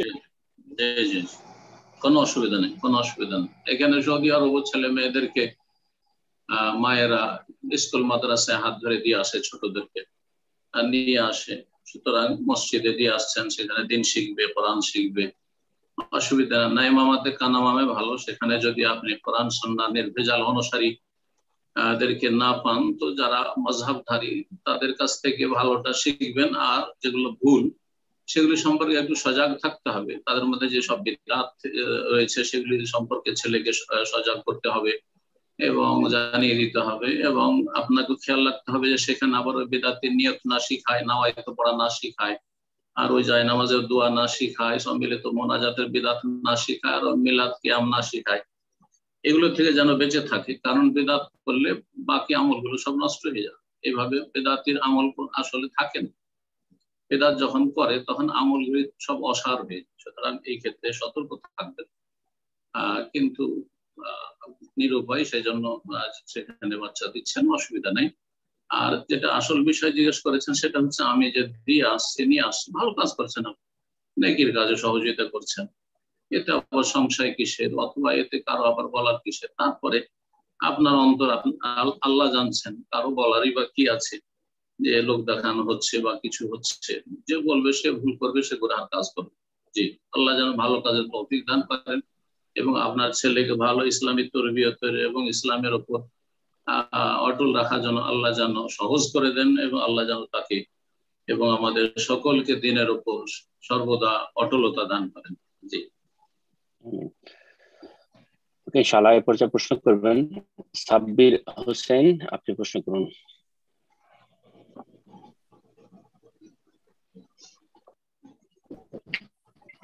আসসালামু আলাইকুম শাইখ। ওয়ালাইকুম আসসালাম। জি, আমি বাংলাদেশ থেকে। জি বলেন। জি শাইখ, আমার প্রশ্ন ছিল যে একজন বিদাতি চরমপন্থী, তার নামটা আমি নিতে পারি শাইখ? নেওয়াটা জরুরি জন্য। বলেন। যে সে হচ্ছে আমাদের বাংলাদেশের চট্টগ্রামের একজন মুফতি হারুন ইজহার, চিনবেন। এখন সে বিভ্রান্ত ছড়াচ্ছে। সে বলতে যাচ্ছে প্রথমত যে আহলে হাদিস সালাফি শাইখরা নাকি সৌদি আরব থেকে টাকা খান। এরপরে সে বলতেছেন খুরাসান ইমাম মাহাদির জমিন, ঈসা আলাইহিস সালামের জমিন। আর আল্লাহ নাকি বলতেছেন ইমাম আবু হানিফার অনুসারীদেরকে খুরাসানের ময়দানে বারবার বিজয়ী দান করছেন। এসব বিভ্রান্তি গুলো ছড়াচ্ছে। এখন বর্তমানে তাকে গ্রেফতার করছে, সে জেলে আছে আপাতত। আলহামদুলিল্লাহ, আলহামদুলিল্লাহ বলেন। আলহামদুলিল্লাহ। জাযাকাল্লাহ খাইর। খারেজিকে যে মুসলিম সরকার গ্রেফতার করেছে, এর উপর মুসলিম সরকারকে মোবারকবাদ দিচ্ছি এবং দোয়া দিচ্ছি আল্লাহ যেন জাযায়ে খায়ের দান করেন। এবং এইরকম খারিজি জঙ্গি যতগুলি আছে সেগুলিকে আল্লাহ যেন ঠান্ডা করে দেন, দুনিয়াতেও লাঞ্ছিত করেন, আর আখিরাতে জাহান্নামের কুকুর বানাবেন আল্লাহ রাব্বুল আলামিন। এবং তার রাসূল সাল্লাল্লাহু আলাইহি সাল্লাম বলেই দিয়েছেন, রাসূলুল্লাহ সাল্লাল্লাহু আলাইহি সাল্লামের কথাই আল্লাহর কথা বলে দিয়েছেন, যখন কেলাবুন নার, এরা হচ্ছে জাহান্নামের কুকুর। পৃথিবীতে ঘেউ ঘেউ করবে আর আখিরাতে এরা জাহান্নামের কুকুর হবে। জি, জাযাকাল্লাহ খায়ের। এই পর্যায়ে প্রশ্ন করবেন সাইদ ইদ্রিস, আপনি প্রশ্ন করুন। আসসালামু আলাইকুম। আসসালামু আলাইকুম ওয়া রাহমাতুল্লাহি ওয়া বারাকাতুহু। জি, আমার প্রশ্নটা যদিও পার হয়ে গেছে সময়, আবার আমার জন্য জরুরি, ভবিষ্যতের জন্য হয়তো জরুরি। এই জন্য কোরবানির ব্যাপারে 1 বছর হলে ভেড়া, ভেড়ি, ছাগল, বকরি দেওয়া যায় 1 বছর। এখানে একজন বললো সে জানে, বলছে যে বকরি ছাগল 1 বছর, ভেড়া বেড়ি 6 মাস। এটা কি ঠিক? ভেড়া বেড়ি 6 মাস দেওয়া যাবে? জি জি জি, ঠিক বলেছে। বকরি ছাগল যদি হয় তাহলে 1 বছর অধিকাংশ ওলামাদের কাছে, কিন্তু তার সাথে আরো অতিরিক্ত সতর্কতা দাঁতা হওয়া, কারণ মুসিন্না এসছে, দাঁতা হওয়ার 1 বছরে সাধারণত দাঁত হয়, সেজন্য 1 বছর বলেছে অধিকাংশ ওলামারা। কিন্তু যারা সালাফি আহলে হাদিস ওলামা ভারত বাংলাদেশের, তারা দাঁতা বলছেন। 2টো দাঁত দেখে নেবেন, সামনের 2টো দাঁত হয়ে গেছে। পক্ষান্তরে ভেড়া ভেড়ির ক্ষেত্রে, মেষের ক্ষেত্রে 6 মাস হাদিস রয়েছে। মেষের ক্ষেত্রে জাযা যথেষ্ট। আর জাযা হচ্ছে 6 মাসের, 6 মাসের হলেই সেটা কোরবানি দেওয়া যায় সকলের জন্য। জাযাকাল্লাহ খাইরান। তো এই পর্যায়ে প্রশ্ন করবেন খান ইসফার বিন তারিক, আপনি প্রশ্ন করুন। আসসালামু আলাইকুম শাইখ, আমি ঢাকা থেকে বলছি। জি শাইখ, বর্তমানে ফেসবুকে আপনার একটি ভিডিও কাট করে ভুলভাবে ব্যাখ্যা করে অপপ্রচার করছে ইখওয়ানি এবং দেওবন্দীরা। এই কাটিং ভিডিও দেখিয়ে বলা হচ্ছে যে আপনি নাকি গরুর মাংস খাওয়া থেকে মানুষকে অনুৎসাহিত করেন, আরো বলা হচ্ছে যে আপনি নাকি গরু কোরবানিকে অনুৎসাহিত করেন। এমনকি তারা আরো অভিযোগ করছে যে আপনার সাথে নাকি ভারতের গোয়েন্দা সংস্থা রয়ের যোগাযোগ রয়েছে। এসব অভিযোগ সম্পর্কে আপনার অবস্থান ক্লিয়ার করলে ভালো হয়। জাযাকাল্লাহ খাইরান। এই সম্পর্কে বলবো লানাতুল্লাহ আলাল কাযিবিন। এই জামাতি, ইখওয়ানি এগুলো হচ্ছে খারিজি, আর যতগুলি সুফি বেদাতি আছে গুমরাহ, আর জামাতি এরা খারিজিরা হচ্ছে আরো জঘন্য বেদাতি। এই সমস্ত বেদাতপন্থীরা ইয়াতারাব্বাসু বিকুমুদ দাওয়াইর, আল্লাহ এদের সম্পর্কে বলেছেন মুনাফিকদের চরিত্রের মধ্যে রয়েছে যে এরা সুযোগের সন্ধান। এরা কোথায় একটা সুযোগ পায়। আমার অনেক বছর আগের বক্তব্য, আর তাতে আমি গরু খাওয়াতে অনুৎসাহিত করিনি, বরং বলেছি, সেখানে আসলে প্রশ্ন ছিল, গোটা বক্তব্যটা শুনলে বুঝতে পারবেন, আর তার একটু সামান্য একটু কেটে নিয়েছে শেষখানে বা একটা অংশে। সেখানে আসলে প্রশ্নের উত্তরে ছিল যে বেনামাজিদের সাথে কুরবানি করা, বেনামাজিদের সাথে কুরবানি করা। আমি ওটা শুনেও দেখি না এখন, কারণ অনেক আগে বলেছি, বেশ কয়েক বছর হয়ে গেল। তো যাই হোক, এতদিনে ওই এই খারেজি গুলো তলাশ করে পেয়েছি যে সুযোগে থাকে, এরা সুযোগে থাকে। যে শেখ মতিউর রহমান যেহেতু আমাদের শিকড় কেটে দিয়েছে, আলহামদুলিল্লাহ, আল্লাহ এদেরকে সর্বনাশ করুক, জামাতি ইখওয়ানিকে আল্লাহ সর্বনাশ করুক, ভালো করে বলছি। তো কথা হচ্ছে যে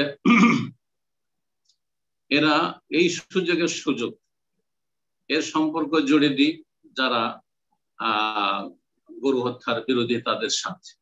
আর এই গরুর গোস্ত খাওয়া জায়েজ, গরুর গোস্ত, গরু কুরবানি নবী কারীম সাল্লাল্লাহু আলাইহি ওয়াসাল্লাম তার বিবিদের পক্ষ থেকে করেছেন। কিন্তু সেখানে যেটা বলা হয়েছে যে এইরকম গরু খাওয়াকে মুসলিমের পরিচয় মনে করা, আর নামাজ নেই, ফরজ নেই, ওয়াজিব নেই, শুধু গরু কুরবানি দিয়ে মনে করা এবং গরু খাওয়াকে মুসলিম হওয়ার পরিচয় মনে করা। বরং আমি আলোচনাতে, সেই আলোচনা অথবা অন্য কোন আলোচনায় বলেছি যে একজন নিউ মুসলিম এসে আমাকে বললো, নিউ মুসলিম আমাদের সাথে সে মাস্টার ছিল একসময় আমাদের মাদ্রাসা জামিয়া বুখারীতে। সে বলছে যে শেখ, আমি খুব অশান্তিতে আছি। কি অশান্তি? তো বলছে যে আমার স্ত্রী মুসলিম হয়েছে, কিন্তু এখন পর্যন্ত তাকে গরুর গোস্ত খাওয়াইতে পারলাম। আমি হেসে দিলাম, আর তারপরে বললাম, কেন গরুর গোস্ত খাওয়া জরুরি নাকি? হ্যাঁ, গরুর গোস্ত খেতে হবে। কেমন কথা হইলো, গরুর গোস্ত খাবেন মুসলিম হয়েছে? বললাম, না, গরুর গোস্ত খাওয়া ফরজ, ওয়াজিব, সুন্নাত, গরুর গোস্ত খেতেই হবে। আর গরুর গোস্ত খাওয়া মুসলিম হওয়ার পরিচয়। তার যদি রুচি না হয়, নবী কারীম সাল্লাল্লাহু আলাইহি ওয়াসাল্লামের দব রুচি হয়নি, আমাদের রুচি হয়নি দব। সৌদি আরবে থাকি, আমি দব কোনোদিন খাইনি, খরগোশ খাই না, রুচি হয়নি। তো কথা হচ্ছে যে হালাল হলেই খেতে হবে, জরুরি নয়। তো অসুবিধা কি? আপনার স্ত্রীর সামনে ঝগড়া করছেন, দ্বন্দ্ব করছেন, তাকে বুঝাইলাম। তো তারপরে বেশ আরো 1 বছর যাওয়ার পর আরেকবার দেখা হলো। তো 1 বছর আগে জিজ্ঞেস করলাম যে কি খবর, আপনার স্ত্রী গরুগোস্ত খাচ্ছে? বলছেন, না, এখন খাচ্ছে। এই হলো মুসলিমদের জ্ঞানের অবস্থা। তো এই বিষয়গুলি বলতে গিয়ে আমি বলছি যে গরু খাওয়াটা মুসলিমের পরিচয় নয়। মুসলিমের পরিচয় হচ্ছে ঈমান এবং সহি আমল, আর বিশেষ করে 5 ওয়াক্ত সালাত ঈমানের পরে, তাওহীদের পরে।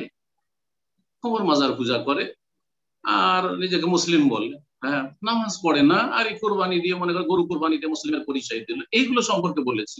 আর বাকি আমার আলোচনাগুলিতে স্পষ্ট আছে, সবচাইতে উত্তম কোরবানি যেটা, সবচেয়ে বড় কোরবানি গোটা উট। আর তারপরে 2 নম্বরে বলেছি সবচাইতে ভালো কোরবানি, উত্তম কোরবানি হচ্ছে গোটা গরু। আর তারপরে গোটা খাসি, বকরা বকরি, দুম্বা দুম্বি, ভেড়া ভেড়ি।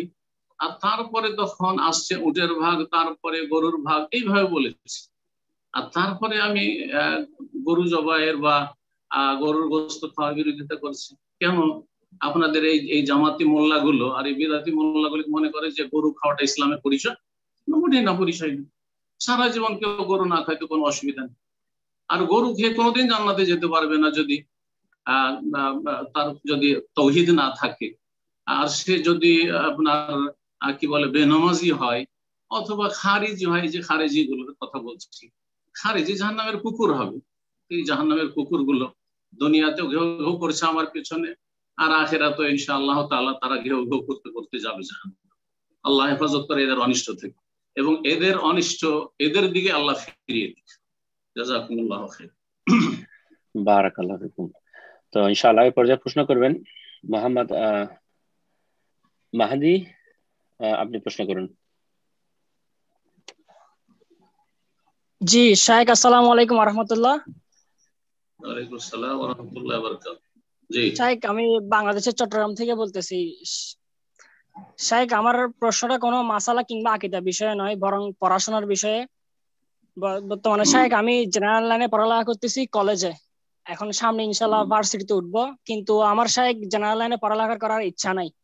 আমার ইনশাআল্লাহ একটা স্বপ্ন আছে যে আমি মদিনা বিশ্ববিদ্যালয় থেকে পড়ালেখা করবো ইনশাআল্লাহ। এখন শাইখ কি করা যেতে পারে আমার শাইখ? মানে সামনে আমার প্রসেসিংটা কি হতে পারে? আপনার কি বাপ মায়ের পক্ষে এমন কোনো বাধা আছে সেটা বলতে চাইছেন, না আপনি মানে নিয়মটা কি মদিনা ইউনিভার্সিটি আসে এটা বলতে চাইছেন? শাইখ আমার নিয়মটা জানার ইচ্ছা আছে। আমার আব্বু আম্মু ইনশাআল্লাহ রাজি আছেন, ওনারা পড়াবেন আমাকে ইনশাআল্লাহ। মদিনা ইউনিভার্সিটি আসা যায়, জেনারেল লাইনে লেখাপড়া করেও আসা যায়। উচ্চ মাধ্যমিক 12 ক্লাস এ লেভেলের সার্টিফিকেট নিয়ে আপনি আসতে পারবেন এখানে, কিন্তু তার জন্য আপনাকে অ্যাপ্লাই করতে হবে অনলাইনে। আজকাল সরাসরি কোনো দরখাস্ত হয় না। আমাদের যুগ ছিল যখন সরাসরি এসে দরখাস্ত করা, ইন্টারভিউ দেওয়া, অথবা বাই পোস্টে পাঠাইতে হতো, আমাদের কাগজপত্র পাঠিয়েছি আমরা। এখন আর ওগুলো নয়, এখন সব অনলাইনে। আপনি মদিনা ইউনিভার্সিটির ওয়েবসাইটে ঢুকবেন আর তারপর অনলাইনে অ্যাপ্লাই করবেন। আর অ্যাপ্লাই করে আপনি চেষ্টা করুন, ইনশাআল্লাহ রেজাল্ট যদি ভালো থাকে ইনশাআল্লাহ 12 এর সার্টিফিকেট, তার সাথে আপনার ক্যারেক্টার সার্টিফিকেট, বার্থ সার্টিফিকেট, পাসপোর্টের ফটোকপি, এগুলো সব অ্যাটাচমেন্ট হতে চাইবে, দেবেন আর দরখাস্ত করবেন। আর তার সাথে দুটো সুপারিশনামা, ভালো কোনো শেখদের ওখানে অথবা কোনো সংগঠন, জমিয়ত আহলে হাদিস বা আহলে হাদিস আন্দোলন বা কোনো যারা সালাফি আলেম, তাদের সেখান থেকে তাজকিয়া বা রিকমেন্ডেশন লেটার নিয়ে সেগুলো জমা করবেন, ইনশাআল্লাহ কবুল করবে আল্লাহ রাব্বুল আলামিন। আর আজকাল সৌদি আরবে তো আরো সুবিধা হয়ে গেছে। এক সময় তো শুধু মদিনা ইউনিভার্সিটিতে বিদেশিদেরকে নিত, অন্য কোনো ইউনিভার্সিটি নিত না। এখন প্রতিটি ইউনিভার্সিটিতে কিছু না কিছু ছেলেদেরকে নেই। জেদ্দাতে অ্যাডমিশন হচ্ছে, কিং আবদুল ইউনিভার্সিটিতে, মক্কা মুলপরে হচ্ছে, আল কাসিমে হচ্ছে, রিয়াজে হচ্ছে, এমনকি দাম্মামে বাংলাদেশে একটা ছেলে, দাম্মামে আমার ছেলের সাথে লেখাপড়া করলো, এসে আছে, গত 2 বছর আগে এসেছে জুনিয়র আমার ছেলের। তো কথা হচ্ছে যে সারা পৃথিবী থেকে এখন যে কোনো ইউনিভার্সিটিতে 2-4টা করে ছেলেদেরকে নিচ্ছে। আপনি একাধিক ইউনিভার্সিটিতে অ্যাপ্লাই করেন, কিং খালেদ ইউনিভার্সিটি আবহা, সেখানে অনেক বাংলাদেশের ছেলেরা আসছে। তো সেখানেও চেষ্টা করতে পারেন। আল্লাহ যেন সহজ করে দেন, আল্লাহ যেন কবুল করেন। জি আমিন, জাযাকাল্লাহু খাইর। এরপর যা প্রশ্ন করবেন মোহাম্মদ আরিফ, আপনি প্রশ্ন করুন। আসসালামু আলাইকুম ওয়া রাহমাতুল্লাহি ওয়া বারাকাতুহু। জি শাইখ, আমার প্রশ্ন হচ্ছে বেশ অনেক বছর আগেই এক অমুসলিম স্বর্ণকারের কাছ থেকে কিছু অলংকার তৈরি করা হয়েছিল। তো কিছু অর্থ পরিশোধ করা হয়েছিল, কিছু বাকি ছিল। তো আমরা সেই এলাকা থেকে চলে আসি। চলে আসার পর আর কি এই বেশ কয়েক বছর আগে থেকে সেই স্বর্ণকারকে খোঁজাখুঁজি শুরু করি সেই বাকি অর্থ পরিশোধের জন্য, কিন্তু কোনোভাবেই তার মানে পরিচয় দিয়ে, নাম দিয়ে তাকে খুঁজে পাওয়া যাচ্ছে না। তো এখন যদি মুসলিম হতো তাহলে তো তার পক্ষ থেকে ওই পরিমাণ অর্থ, আসলে কি কি পরিমাণ অর্থ ছিল সেটাও ভালো করে মনে নাই, যে কি পরিমাণ বাকি ছিল। তো মুসলিম হলে তার পক্ষ থেকে তো দান করে দেওয়া যেত, যেহেতু তিনি অমুসলিম, এক্ষেত্রে কি করব? ধন্যবাদ শেখ। মুসলিম হলে দান করা যাবে, অমুসলিম হলে দান করা যাবে না এমন কথা নাই। মুসলিমের পক্ষ থেকে মুসলিমকে নেকি দেওয়ার জন্য দান করা যাবে, অমুসলিমের জন্য দান করা যাবে, কিন্তু অমুসলিম আখিরাতে পাবে। পার্থক্যটা হচ্ছে যে একজন মুসলিমের জন্য যদি আপনি দান করেন তাহলে সে দুনিয়াতেও তার ফল পাবে ইনশাআল্লাহ, আখিরাতেও ফল পাবে। কিন্তু একজন অমুসলিমের জন্য, কাফের মুশরিকের জন্য যদি আপনি দান করেন, সে দুনিয়াতে নগদ কিছু পেয়ে যাবে কিন্তু আখিরাতে কিছুই পাবে না। ওমা লাহু ফিল আখিরাতি মিন নাসিবা ওমা লাহু ফিল আখিরাতি মিন খালাক, এরকম আয়াত রয়েছে। ঠিক কিয়ামতে তাদের কোনো অংশ নেই, কারণ তারা আল্লাহ পরকালে বিশ্বাসী নন। তো এই ক্ষেত্রে প্রথম বলবো আপনার করণীয় আপনি তওবা করেন, কারণ আপনি ভুল করেছেন। অমুসলিমদের হক মারা ওই রকমই হারাম যেমন মুসলিমের হক মারা হারাম। মানুষের হকের ক্ষেত্রে মুসলিম অমুসলিমের কোনো পার্থক্য নেই। একজন মুসলিম লেবার আপনার কাজ করেছে, যেমন তাকে পারিশ্রমিক দিতে হবে তার যোগ্যতা অনুযায়ী। অমুসলিম লেবার কাজ করেছে, অমুসলিমের গাড়িতে চেপেছেন, ঠিক ততটাই তেমনই দিতে হবে আপনাকে। কোন রকমের অবিচার করা যাবে না। ইন্নাল্লাহ ইয়ামুরু বিল আদলি ওয়াল ইহসান ওয়া ইতাই যিল কুরবা। তো আল্লাহ রাব্বুল আলামিন হুকুম দিয়েছেন ইনসাফ করার। বরং আল্লাহ বলেছেন কোন জাতির সাথে তোমাদের যদি কোনো শত্রুতাও থাকে তবু অবিচার হারাম। ওয়ালা ইয়াজরিমান্নাকুম শানাআনু কওমিন আলা আল্লা তা'দিলু ই'দিলু হুয়া আকরাবু লিত-তাকওয়া। কোন জাতির শত্রুতা বিদ্বেষ যেন তোমাদেরকে প্ররোচিত না করে অবিচারে, না ইনসাফের জন্য। ই'দিলু, বরং ইনসাফ করো, সুবিচার করো, সেটি হচ্ছে আল্লাহ ভীরুতার নিকটবর্তী।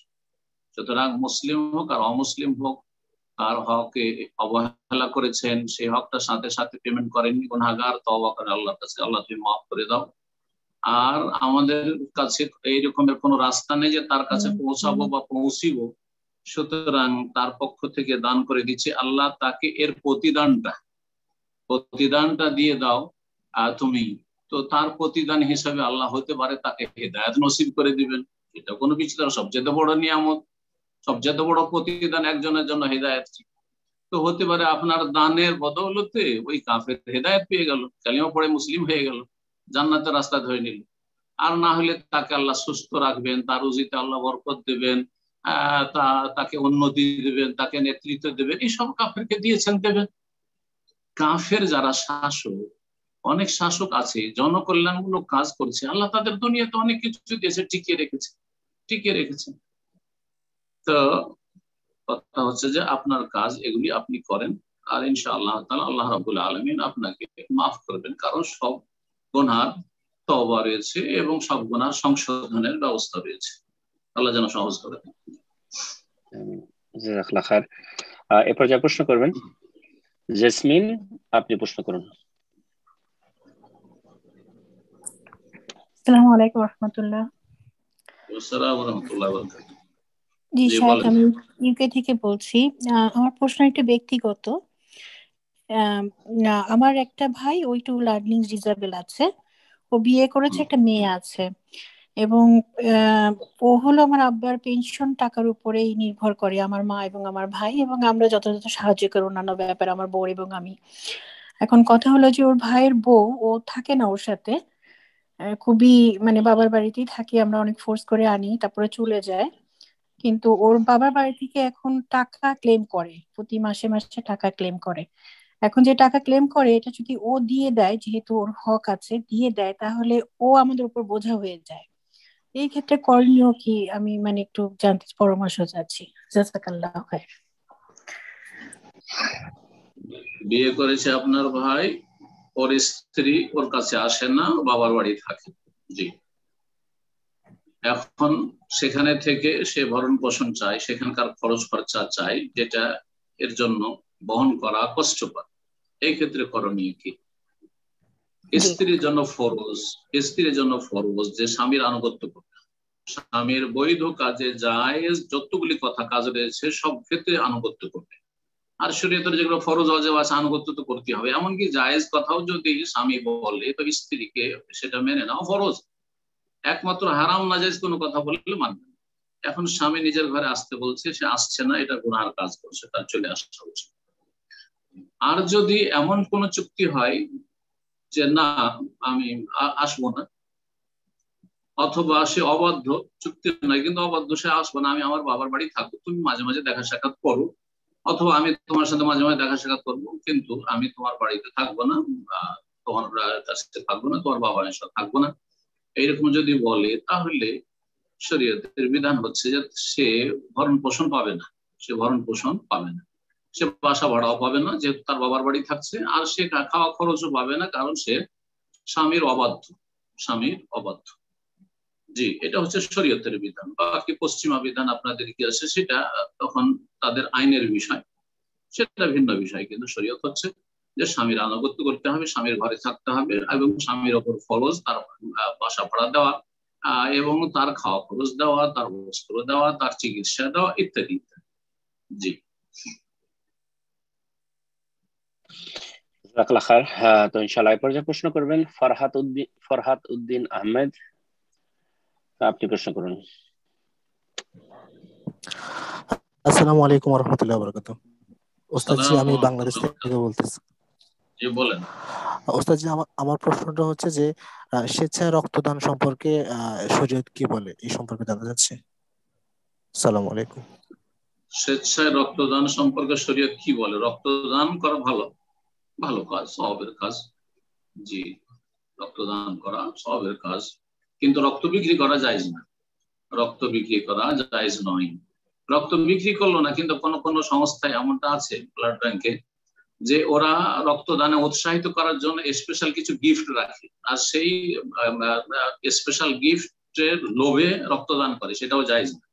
সেটা এক রকমের রক্ত বিক্রি করা।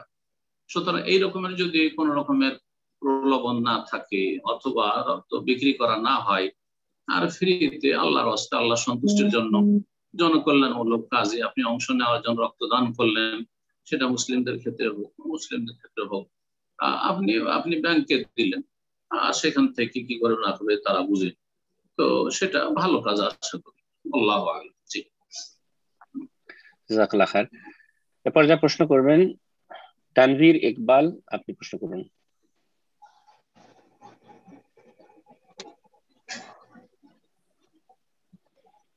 আসসালামু আলাইকুম শায়েখ। ওয়ালাইকুম আসসালাম ওয়া রাহমাতুল্লাহি ওয়া বারাকাতুহু। শায়েখ, আপনাকে আমি আল্লাহর জন্য অনেক ভালোবাসি। খুব খারাপ লাগে যখন শায়েখ আপনার বিরুদ্ধে জামাতি ইখওয়ানি খালেকিরা আপনার বিরুদ্ধে যখন কথা বলে, শায়েখ খুব কষ্ট লাগে। সালাফি আলেমদের মধ্যে, সহিহ আকীদা আলেমদের মধ্যে সবচেয়ে প্রাধান্য দেই আমি আপনাকে। এখন শায়েখ বিষয়টা হচ্ছে, শায়েখ আমার দাদা মারা গেছে গত 4 বছর আগে। তো উনি একেবারেই নামাজ পড়তেন না, ঈদের নামাজ পর্যন্ত পড়তেন না। তো আল্লাহ মাফ। এখন তার জন্য কি দোয়া করা জায়েজ হবে আমার জন্য? 5 ওয়াক্ত সালাত পড়তেন না? 5 ওয়াক্ত সালাতও পড়তেন না, এক বছরে একবার ঈদের সালাতও পড়তেন না। আউযু বিল্লাহ। জি। মারা গেছে না বেঁচে আছে? মারা গেছে মনে হয় না। সরি, ওনাকে মিউট করে দেওয়া হয়েছে।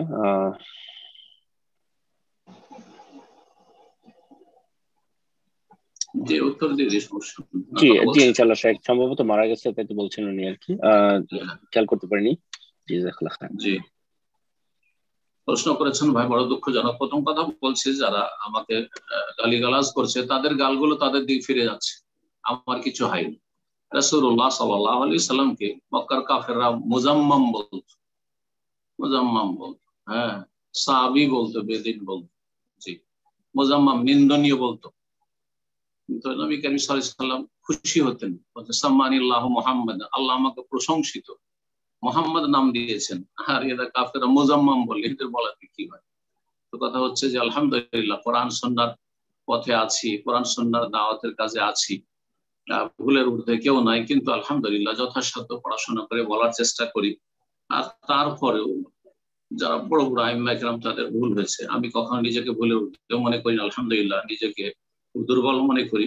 আর সবসময় পড়াশোনা করি, সারা জীবনটা পড়াশোনায় আলহামদুলিল্লাহ পেশা আমার। আর আমাকে গাল দিলে সাধারণত বদদুয়া দিই না, কিন্তু আমি আজকে একটা কথা বলে দিই যে অনেকে গাল দেয় আমার বাপ মা সহ, তখন তাদেরকে আমি বদদুয়া দিয়েছি। এবং যারা খুব সীমা লঙ্ঘন করে গাল দিতে গিয়ে, গালিগালাজ সীমা লঙ্ঘন করে, তাদেরকে বদদুয়া দিই, মাঝে মধ্যে বদদুয়া দিই। এবং আলহামদুলিল্লাহ আল্লাহ তাদেরকে সর্বনাশ করেছে, দুনিয়ার ক্ষেত্রে ক্ষতিগ্রস্ত। এসব করে তারা কিছুই করতে পারছে না, আলহামদুলিল্লাহ। তাদের শেষ পরিণাম যা মিশরে হয়েছে, তাই ভারত বাংলাদেশের পাকিস্তানে তাদের পরিণাম ভালো না। তাদের খারেজিদের আর এই শিয়া প্রেমীদের পরিণাম ভালো না। আল্লাহ রাব্বুল আলামিন এদের সকলকে লাঞ্ছিত করুন। এবং কোরআন সুন্নাহর অনুসারী যারা যেখানে আছেন আলেম ওলামা, আল্লাহ তাদের সকলের হেফাজত করেন। এবং তাদের অনিষ্টকে দিয়ে তাদের আল্লাহ রাব্বুল ক্ষতিগ্রস্ত। প্রশ্ন করেছিলেন যে বড় দুঃখজনক, সম্ভবত দাদা সম্পর্কে বললেন, যেই হোক, দাদা হোক বা কেউ হোক, যে তিনি 5 ওয়াক্ত পড়তেন না, জুমাও পড়তেন না, এমনকি ঈদের সালাত পড়তেন না, এমন মুসলিম আছে, এই হয়তো প্রথম শুনলাম। কারণ আমাদের দেশের মুসলিমরা, বাঙালি মুসলিম, অন্তত জুমাটা পড়ে, টুপি টাপি পাঞ্জাবি লাগি মনে করে জুমাটা পড়লে মুসলিম থাকতে পারে, জুমাটা পড়ে বাঙালি মুসলিম। আর ঈদটা তো পড়ে, কারণ ঈদে খুশি কোলাকুলি করতে হবে, দেখা সাক্ষাৎ করতে হবে মানুষের সাথে, আনন্দ ফুর্তি করতে হবে, তো ঈদটা পড়ে। কিন্তু এই আজব মুসলিম ছিল যে ঈদও পড়তো না, জুমা পড়তো না, আর 5 ওয়াক্ত সালাতও পড়তো না। সঠিক মতে 5 ওয়াক্ত সালাত যে পড়ে না সে বড় কাফের, তার জন্য দোয়া মাগফিরাত করা জায়েজ নয়। শেখ ইবনে উসাইমিন রাহমাতুল্লাহ আলাইহি কিতাব হুকম তারিকিস সালাত, সালাত পরিত্যাগকারী বা সালাত ত্যাগকারীর বিধান, যা আমি অনুবাদ করেছি, তাতে স্পষ্ট করা হয়েছে দলিল সহ। আর এই বিষয়টি তার আগে ইমাম ইবনুল কাইয়িম রাহিমাহুল্লাহ স্পষ্ট করেছেন, ইবনে তাইমিয়া রাহিমাহুল্লাহ স্পষ্ট করেছেন। কিন্তু বিষয়টিতে ইখতিলাফ হয়েছে, বিষয়টিতে ইখতিলাফ যে বেনামাজি বড় কাফের না ছোট কাফের। কাফের শব্দগুলো হাদিসে এসেছে, সুতরাং কাফের সবাই বলছে, কিন্তু ছোট কাফের না বড় কাফের। তো ছোট কাফের যদি হয় তাহলে ফাসিক। তো নবী কারীম সাল্লাল্লাহু আলাইহি ওয়াসাল্লাম কিন্তু কাফারা বলেছেন। তো যারা বলছে যে না ছোট কাফের, কুফরুন দুনা কুফর, এটি হচ্ছে বড় কুফরের নিচের স্তরের কুফরি, তাদের মতে তাদের জন্য দোয়া করা যেতে পারে, কিন্তু আল্লাহ রাব্বুল আলামিনের কাছে সত্যি যদি সে বড় কাফের হয়। আর শুধু নামাজের বিষয়টি না, যারা ছোট কাফেরও বলেছে, যেমন আলমানি নামাজ ত্যাগকারীকে বড় কাফের না বললেও এই শর্ত অবশ্যই ওলামাদের কাছে রয়েছে যে অন্তত আমল থাকতে হবে, যার কোনো আমলই নেই, আখেরাত বলে সারা জীবন কোনো চিন্তাই হলো না, আর আখেরাতের প্রস্তুতি হিসাবে কোনো আমলই করলো না, ভালো নেক আমল করলো না, সে নিঃসন্দেহে কাফের, সে নিঃসন্দেহে কাফের। জি, ঈমান ভঙ্গকারী যে 10টি বিষয় প্রসিদ্ধ, তার একটি হচ্ছে আল ইরাদু আন দীনিল্লাহ, আল্লাহর দিন থেকে বিমুখ হয়ে যাওয়া, লা ইয়াতাআল্লামুহু, যা শিখলো না দিন, ওয়ালা ইয়ামালু বিহি, আর কোনো আমলও করলো না, ভ্রুক্ষেপও করলো না, তাহলে সন্দেহে কাফের। তো সেটারই কাছাকাছি বেশি যে অবস্থাটা বললেন, তারপরেও কারো সম্পর্কে এইরকম মুসলিম আর কাফের সার্টিফিকেট আমাদের দেওয়ার অধিকার নেই, আর দেওয়ার প্রয়োজনও নেই। যেটা বলবো যে আপনি দোয়া করতে পারেন, ইখতিলাফে মাসলাই দোয়া করেন, যদি আল্লাহ কবুল করে নেন তো আলহামদুলিল্লাহ, না কবুল করেন তো সেটাও আল্লাহর সুবিচার, ইনসাফ, আলহামদুলিল্লাহ। কারণ আল্লাহ রাব্বুল আলামিন সূরা তাওবাতে নবী মুহাম্মদ সাল্লাল্লাহু আলাইহি ওয়াসাল্লাম রাহমাতুল লিল আলামিন, সবচেয়ে শ্রেষ্ঠ নবী, তাকেও বলেছেন ইস্তাগফির লাহু আও লা তাস্তাগফির লাহু, এই মুনাফিকগুলির জন্য ক্ষমা চাও আর তুমি না চাও, ইন তাস্তাগফির লাহু 70 মাররাতান ফালা ইয়াগফিরুল্লাহু লাহুম, তুমি যদি 70 বার করে ক্ষমা চাও যে আল্লাহ এদেরকে মাফ করে দাও, ক্ষমা করে দাও, ফালা ইয়াগফির, কখনো আল্লাহ মাফ করবেন না। তা আপনি ওই রকমই ক্ষমা চান, যদি আল্লাহর ফয়সালাতে তার জন্য ক্ষমা না থাকে তো আপনার আমার কেন, যতই বড় আল্লাহওয়ালা নেক বান্দা হোক না কেন, কখনো আল্লাহ মাফ করবেন না, এটা আল্লাহর অধিকার। কিন্তু যদি সে ক্ষমাযোগ্য হয় তো আল্লাহ মাফ করতে পারেন, আযাবের পরে, শাস্তির পরে মাফ করতে পারেন। সুতরাং আমি বলবো না যে দোয়া করিয়েন না, দোয়া করেন, দোয়া কবুল হলে আলহামদুলিল্লাহ, আর না হলে আলহামদুলিল্লাহ। কারণ আপনি জানেন না যে ইন্তেকালের পূর্ব মুহূর্তে হতে পারে যে সে তওবা করেছে, হতে পারে যে তার অন্তরটা আল্লাহর দিকে ফিরে এসেছে, মান কানা আখিরু কালামিহি লা ইলাহা ইল্লাল্লাহ দাখালা জান্নাহ, সর্বশেষ কালেমা যদি লা ইলাহা ইল্লাল্লাহ, শুধু মৌখিক নয়, অন্তরে বিশ্বাসের সাথে আর অনতপ্ত লজ্জিত হয়ে আর খালেস অন্তর নিয়ে নিষ্ঠার সাথে যদি হয়ে থাকে, সিদকাম মিন কালবি, অন্তরের সততার সাথে যদি হয়ে থাকে, তো দাখালা জান্নাহ, জান্নাত একসময় তো যাবেই, প্রথম কালে না গেলেও শাস্তি পেয়েও যেতে পারে। তো দোয়া করতে থাকেন, আল্লাহ মাফ করলেন ভালো, না মাফ করলেও আল্লাহ রাব্বুল আলামিন সেটি হক, আপনার কাজ আপনি করুন, আল্লাহ তাআলা আলাম। জাযাকাল্লাহ খান। তো এই পর্যায়ে প্রশ্ন করবেন সোহানা খান, আপনি প্রশ্ন করুন। আসসালামু আলাইকুম শাইখ। আসসালামু রাহমাতুল্লাহি ওয়া বারাকাতুহু। জি শাইখ, আমি আগের সপ্তাহে একটা প্রশ্ন করেছিলাম, কিন্তু প্রশ্নটা মানে আমার বলতে হয়তো ভুল হয়েছিল বা আপনি বুঝতে ভুল করছিলেন, সেটা একটা প্রশ্ন আছে, আর আজকের সপ্তাহে একটি প্রশ্ন আছে। কি আগেরটা কি? আগেরটা হচ্ছে আমি আপনাকে রফাইদান সম্পর্কে জিজ্ঞাসা করেছিলাম, ওখানে আমার রফাইদান সম্পর্কে প্রশ্ন ছিল না। আপনার অনেকগুলো ভিডিও দেখছিলাম আমি, সেখানে আপনি বলেন যে তাশাহুদ পড়ে আল্লাহু আকবার বলে উঠে আবার আল্লাহু আকবার বলে হাত বাঁধতে হবে, নাকি একবার আল্লাহু আকবার বলাই যথেষ্ট। এটা আমার আগের সপ্তাহের প্রশ্ন। আর আজকের প্রশ্ন হচ্ছে একবার আল্লাহু আকবার যথেষ্ট, আল্লাহু আকবার বলে উঠবেন, রফাইদান করবেন। জি। আর আমার হচ্ছে আজকের প্রশ্ন হচ্ছে আমার কাকির বাবা হারিয়ে গেছে আজকে 14 দিন। তো সেজন্য আমরা কাকিকে বলেছিলাম যে হচ্ছে ইস্তেখারা নামাজ পড়তে।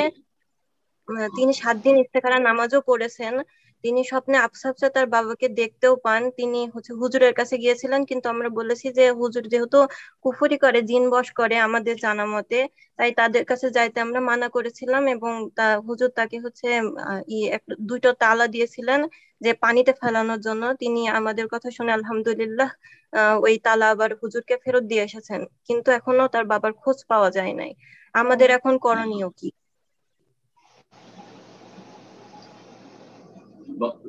স্বামী হারিয়ে গেছে, আপনার চাচা হারিয়ে গেছে, তো চাচিকে আপনারা বলেছেন ইস্তেখারা করতে, এটাও ঠিক নয়। কারণ কেউ হারিয়ে গেলে ইস্তেখারা করে, ইস্তেখারা মানে কল্যাণ কামনা করা।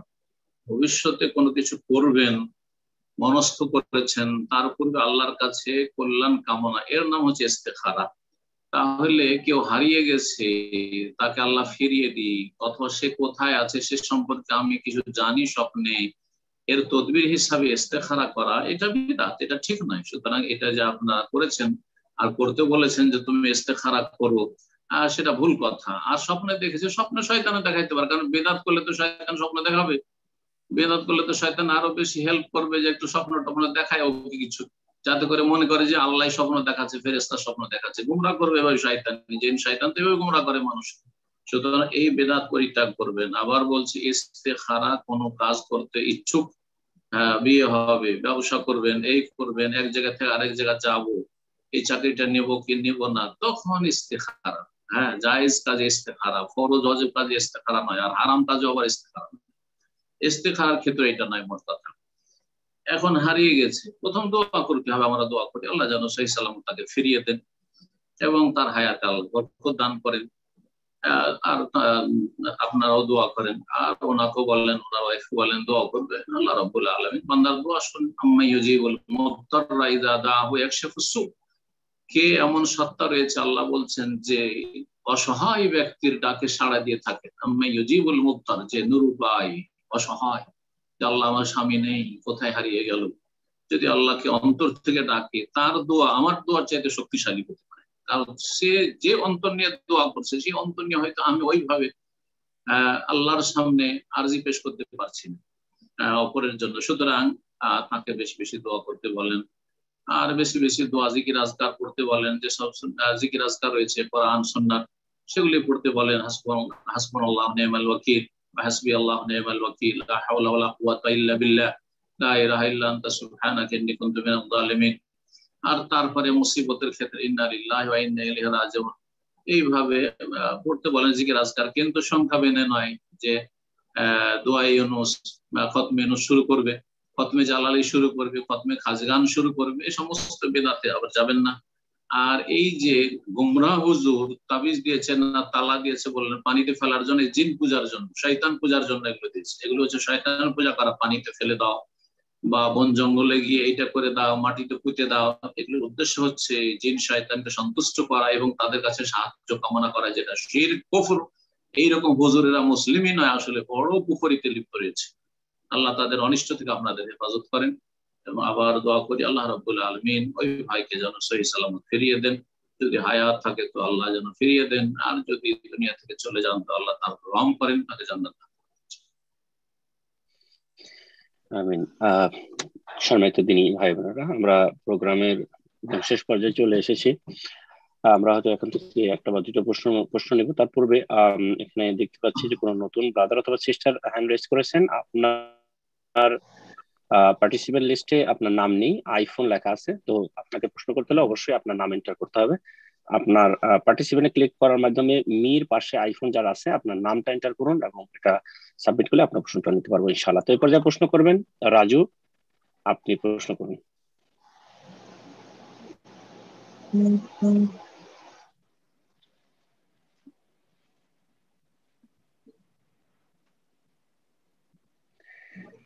জি রাজু, আপনার ফোনটা আনমিউট করে নিন, প্রশ্ন করুন।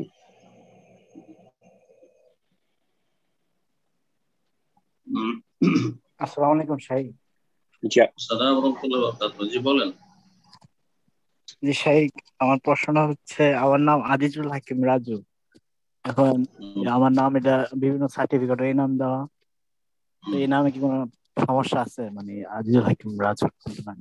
আজিজুল হাকিম, হাকিমের আজিজ, আজিজুল হাকিম মানে হাকিমের আজিজ। আল হাকিম তো আল্লাহর নাম, আল হাকিম বিজ্ঞানময় প্রজ্ঞাবান আল্লাহর নাম। আর আজিজের কয়েকটি অর্থ হয়, একটি অর্থে আল্লাহর নাম সেটা হচ্ছে আল আজিজ মানে সর্বজয়ী বা মহাপরাক্রান্ত। তো এই অর্থে ইজ্জত থেকে আজিজ, তো এটা আল্লাহর নাম। তাহলে আজিজুল হাকিম এইরকম অর্থে এই নাম ঠিক নয়। কিন্তু আজিজ মানে প্রিয় হয়, আজিজ মানে ডেয়ার প্যাসেঞ্জার, আজিজ এর রাকেট। ইংলিশে যখন ডেয়ার প্যাসেঞ্জার বলছেন, আরবরা ওখানে পাশাপাশি লেখা আছে, দেখবেন এখানকার স্টেশনে অথবা এয়ারপোর্টে আজিজ আর রাকেট। আজিজ মানে আমার প্রিয়, আজিজ মানে আমার প্রিয়। আজিজুল হাকিম মানে হাকিমের প্রিয়, আল হাকিম আল্লাহ, আল্লাহর প্রিয়। তো এই অর্থ হইলে আপনার নাম ঠিক আছে, তাহলে এক অর্থে আল্লাহ আপনার নামটা ঠিক আছে। আর আরেকটি অর্থ যদি নেওয়া যায় আজিজের, তো আপনার নামটি ঠিক নয়। সুতরাং এই নাম যদি পরিবর্তন করা সম্ভব হয় তো পরিবর্তন করে নেবেন। আর যদি সার্টিফিকেট ডকুমেন্টস তৈরি হয়ে গেছে, সেখানে অ্যাফিডেভিট করেও আর কারেকশন করা যাবে না, তাহলে ওই অবস্থায় রেখে দেন। কিন্তু আপনি যেখানে বসবাস করেন, গ্রামে বা শহরে আশেপাশে আত্মীয় স্বজনদের মাঝে, সেখানে আপনি নামটা বদলে নেন আর বলেন যে এই নাম আমি বদলে নিয়েছি, এই নাম আমরা চেঞ্জ করে নিয়েছি, আমার নাম আর আজিজুল হাকিম বলে ডাকবে না, শুধু আজিজ বলে ডাকো, শুধু আজিজ বলে ডাকো, আর না হলে আব্দুল হাকিম বলে ডাকো। এইভাবে যে কোনো নাম, আব্দুল্লাহ, যে কোনো নাম ভালো নামে পরিবর্তন করে নিতে পারে। আর রাজু নাম হচ্ছে ডাক নাম, এর অর্থ আমি জানি না, বাংলায় দেখে কি রাজু মানে কি, রাজ থেকে রাজু না, এমনি আমাদের দেশীয় নাম এটা, এর কোনো অর্থ আর কিছু নেই।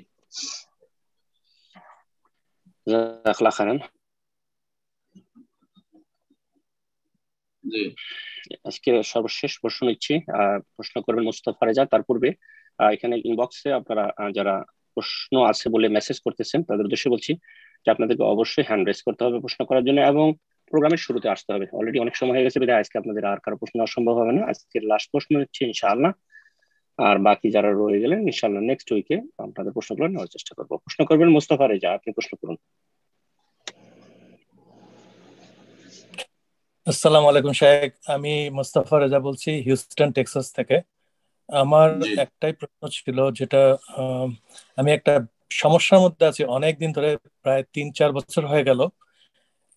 আমি যে রুম থেকে এখন বসে কথা বলছি আপনার সাথে, এই রুমের একটা কর্নার থেকে আওয়াজ হয়, এটা একটা শব্দ হয় জোরে, এবং এটা কখনো কখনো বেড়ে যায়, শব্দটা কিছুক্ষণ পর পর হয়, দিনের বেলায় হয়, রাত্রে হয়, এবং যখন আমি এই রুমটাতে আসি তখন এই আওয়াজটা হয়, অন্য অন্য সময় এই আওয়াজটা হয় না।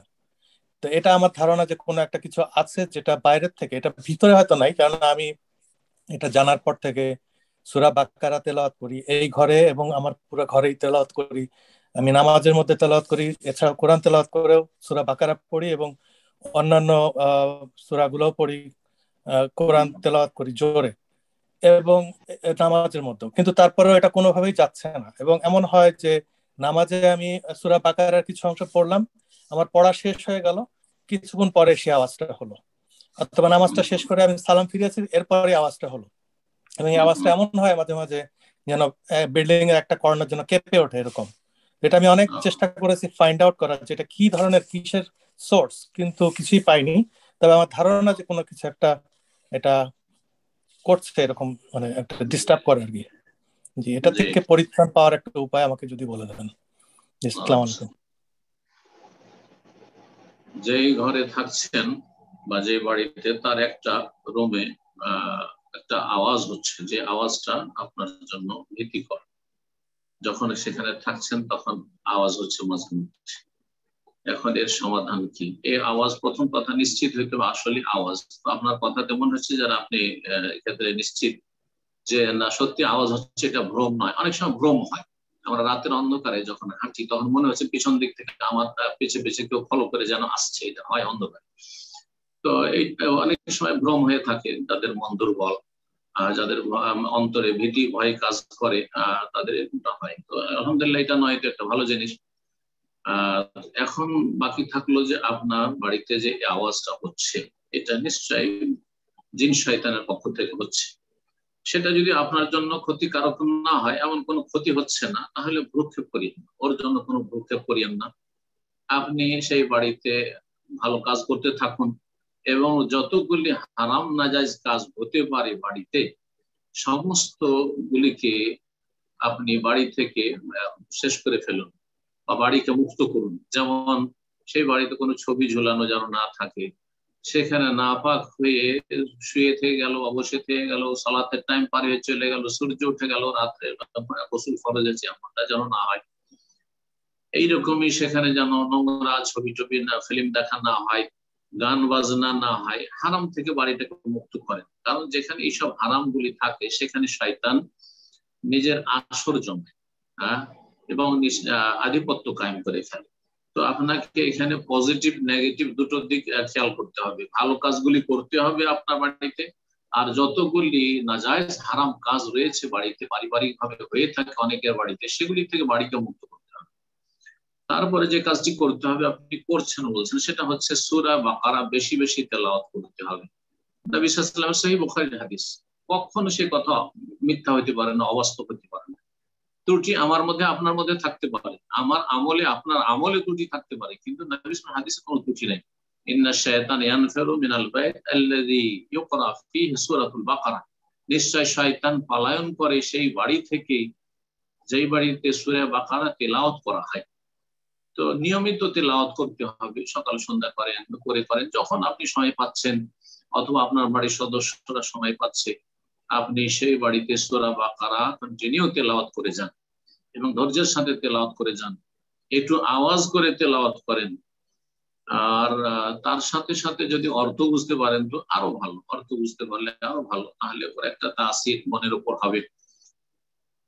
আর তারপরে যদি না যাই তাহলে হয়তো এমন হয়েছে আল্লাহু আলাম যে কোনো দিকে ত্রুটি পাচ্ছে আর দীর্ঘ সময় ধরে হয়তো সেখানে বাসা বেঁধে আছে। শয়তান হয় কি, বা জিনেরা খালি জায়গায় বসবাস করে, যেখানে জনশূন্য পায় সেখানে বসবাস করে। যে বাড়িটা হয়তো তৈরি হওয়ার পরে দীর্ঘ সময় খালি পড়ে থেকেছে নতুন অবস্থায়, অথবা মাঝখানে কেউ সেখানে বাস করতো না, ভাড়াটিয়া লোক চলে গেছে আর তারপরে সেই বাসাগুলি খালি থেকে গেছে দীর্ঘ সময়, তখন সেখানে শয়তান বসবাস শুরু করে দেয়। শয়তান যেখানে বসবাস শুরু করে দেয় সেখানে মানুষ যখন বসবাস শুরু করে প্রথম মানুষকে ডিস্টার্ব করে, যে দেখি তাড়িয়ে দিতে পারি কিনা। যদি তাড়াতে না পারে তখন তারা কিন্তু মানুষের কাছে দুর্বল, মুমিনের কাছে দুর্বল, সুতরাং তারা তখন পলায়ন করে। তো আল্লাহ রাব্বুল আলামিন যেন তৌফিক দান করেন। আরেকটি কাজ বলে দিই, সেটা হচ্ছে যখনই আপনি বাসায় ঢুকবেন বা বাড়িতে ঢুকবেন বা ওই রুমে ঢুকবেন, বলবেন আউযু বিকালিমাতিল্লাহি তাম্মাতি মিন শাররি মা খালাক, আউযু বিকালিমাতিল্লাহি তাম্মাতি মিন শাররি মা খালাক, আউযু বিকালিমাতিল্লাহি তাম্মাতি মিন শাররি মা খালাক। সহিহ মুসলিমের হাদিস। মান নাযালা মানজালান, কেউ যদি কোনো জায়গায় অবতরণ করে, ফাকালা, যদি এই দোয়াটি বলে, তো লাম ইয়াদুররুহু শাই, কোনো কিছুই তার ক্ষতি করতে পারবে না, হাত্তা ইয়ারতাহিলা মিন মানজিলিহি যালিকা, যতক্ষণ পর্যন্ত তার সেই বাসা থেকে বা সেই জায়গা থেকে সে প্রস্থান না করবে, ডিপারচার না করবে। সুতরাং এই আমলটিও করেন, দেখেন ইনশাআল্লাহ তাআলা। আর সুন্নত নফল নামাজগুলি বাড়িতে পড়েন, যদি মসজিদ যায় না, কোন দেশ থেকে বলছেন, মসজিদ থাকলে অবশ্যই মসজিদে গিয়ে ফরজ সালাতটা পড়বেন। আর সুন্নত সালাতগুলি, সালাতুদ দুহা, তাহাজ্জুদের সালাত, কমপক্ষে দিনে রাতে যে 12 রাকাত সুন্নত রয়েছে, এই সুন্নতগুলি বাড়িতে পড়ার চেষ্টা করবেন ইনশাআল্লাহ তাআলা। যখন কোরআন দিয়ে এবং নেক আমল দিয়ে আবাদ হবে আপনার বাড়ি, তখন শয়তান সেখান থেকে পলায়ন করবে। আল্লাহ যেন সহজ করে দেন। জি আমিন। জাযাকাল্লাহ খায়ের শেখ, অনেক সময় হয়ে গেল, মনে হয় আজকে এখানে শেষ করবেন ইনশাআল্লাহ। ইনশাআল্লাহ, জাযাকুমুল্লাহু খায়রান। যারা আমাদের সাথে সরাসরি উপস্থিত থাকলেন, আল্লাহ তাদেরকে জাযায়ে খায়র দান করুন, উত্তম বদলা দান করুন। এবং যারা পরোক্ষভাবে আমাদের আলোচনাগুলিতে অংশ নেবেন, সে তাওহীদের ডাকা আপনার পেজে অথবা ইউটিউবে, যেমন ভাই বললেন ইকরাম ভাই, জাযাকাল্লাহ খাইর ওয়া জাযাকুমুল্লাহ খাইর জামিয়ান। তো তাদেরকে আল্লাহ যেন উত্তম বদলা দান করেন এবং তাদেরকে উপকারী ইলম দান করেন এবং নেক আমলের তৌফিক দান করেন। দিনের নির্ভেজাল দাওয়াতের কাজে আল্লাহ সময় দেওয়ার তৌফিক দান করেন এবং ভালো কাজে সবসময় নিজেকে নিয়োজিত রাখার তৌফিক দান করেন। আর সমস্ত অনিষ্টকারের অনিষ্ট থেকে আল্লাহ আমাদের সকলের হেফাজত, বিশেষ করে সারা পৃথিবীতে যে যেখানে কোরআন সুন্নাহ অনুসারে মুসলিম ভাই বোন রয়েছেন, আল্লাহ তাদের যেন হেফাজত করেন। এবং যারা বিভ্রান্ত গোমরা হয়ে রয়েছে, বিভিন্ন ফিরকায় বিভক্ত হয়ে 72 ফিরকায় তারা বিভক্ত হয়েছে, আল্লাহ তাদেরকে হেদায়েত নসিব করেন এবং তাদের অনিষ্ট থেকে আমাদের সকলকে রক্ষা করেন। ওয়া সাল্লাল্লাহু আলা নবিয়িনা মুহাম্মদ ওয়া আলা আলিহি ওয়া সাহবিহি আজমাইন।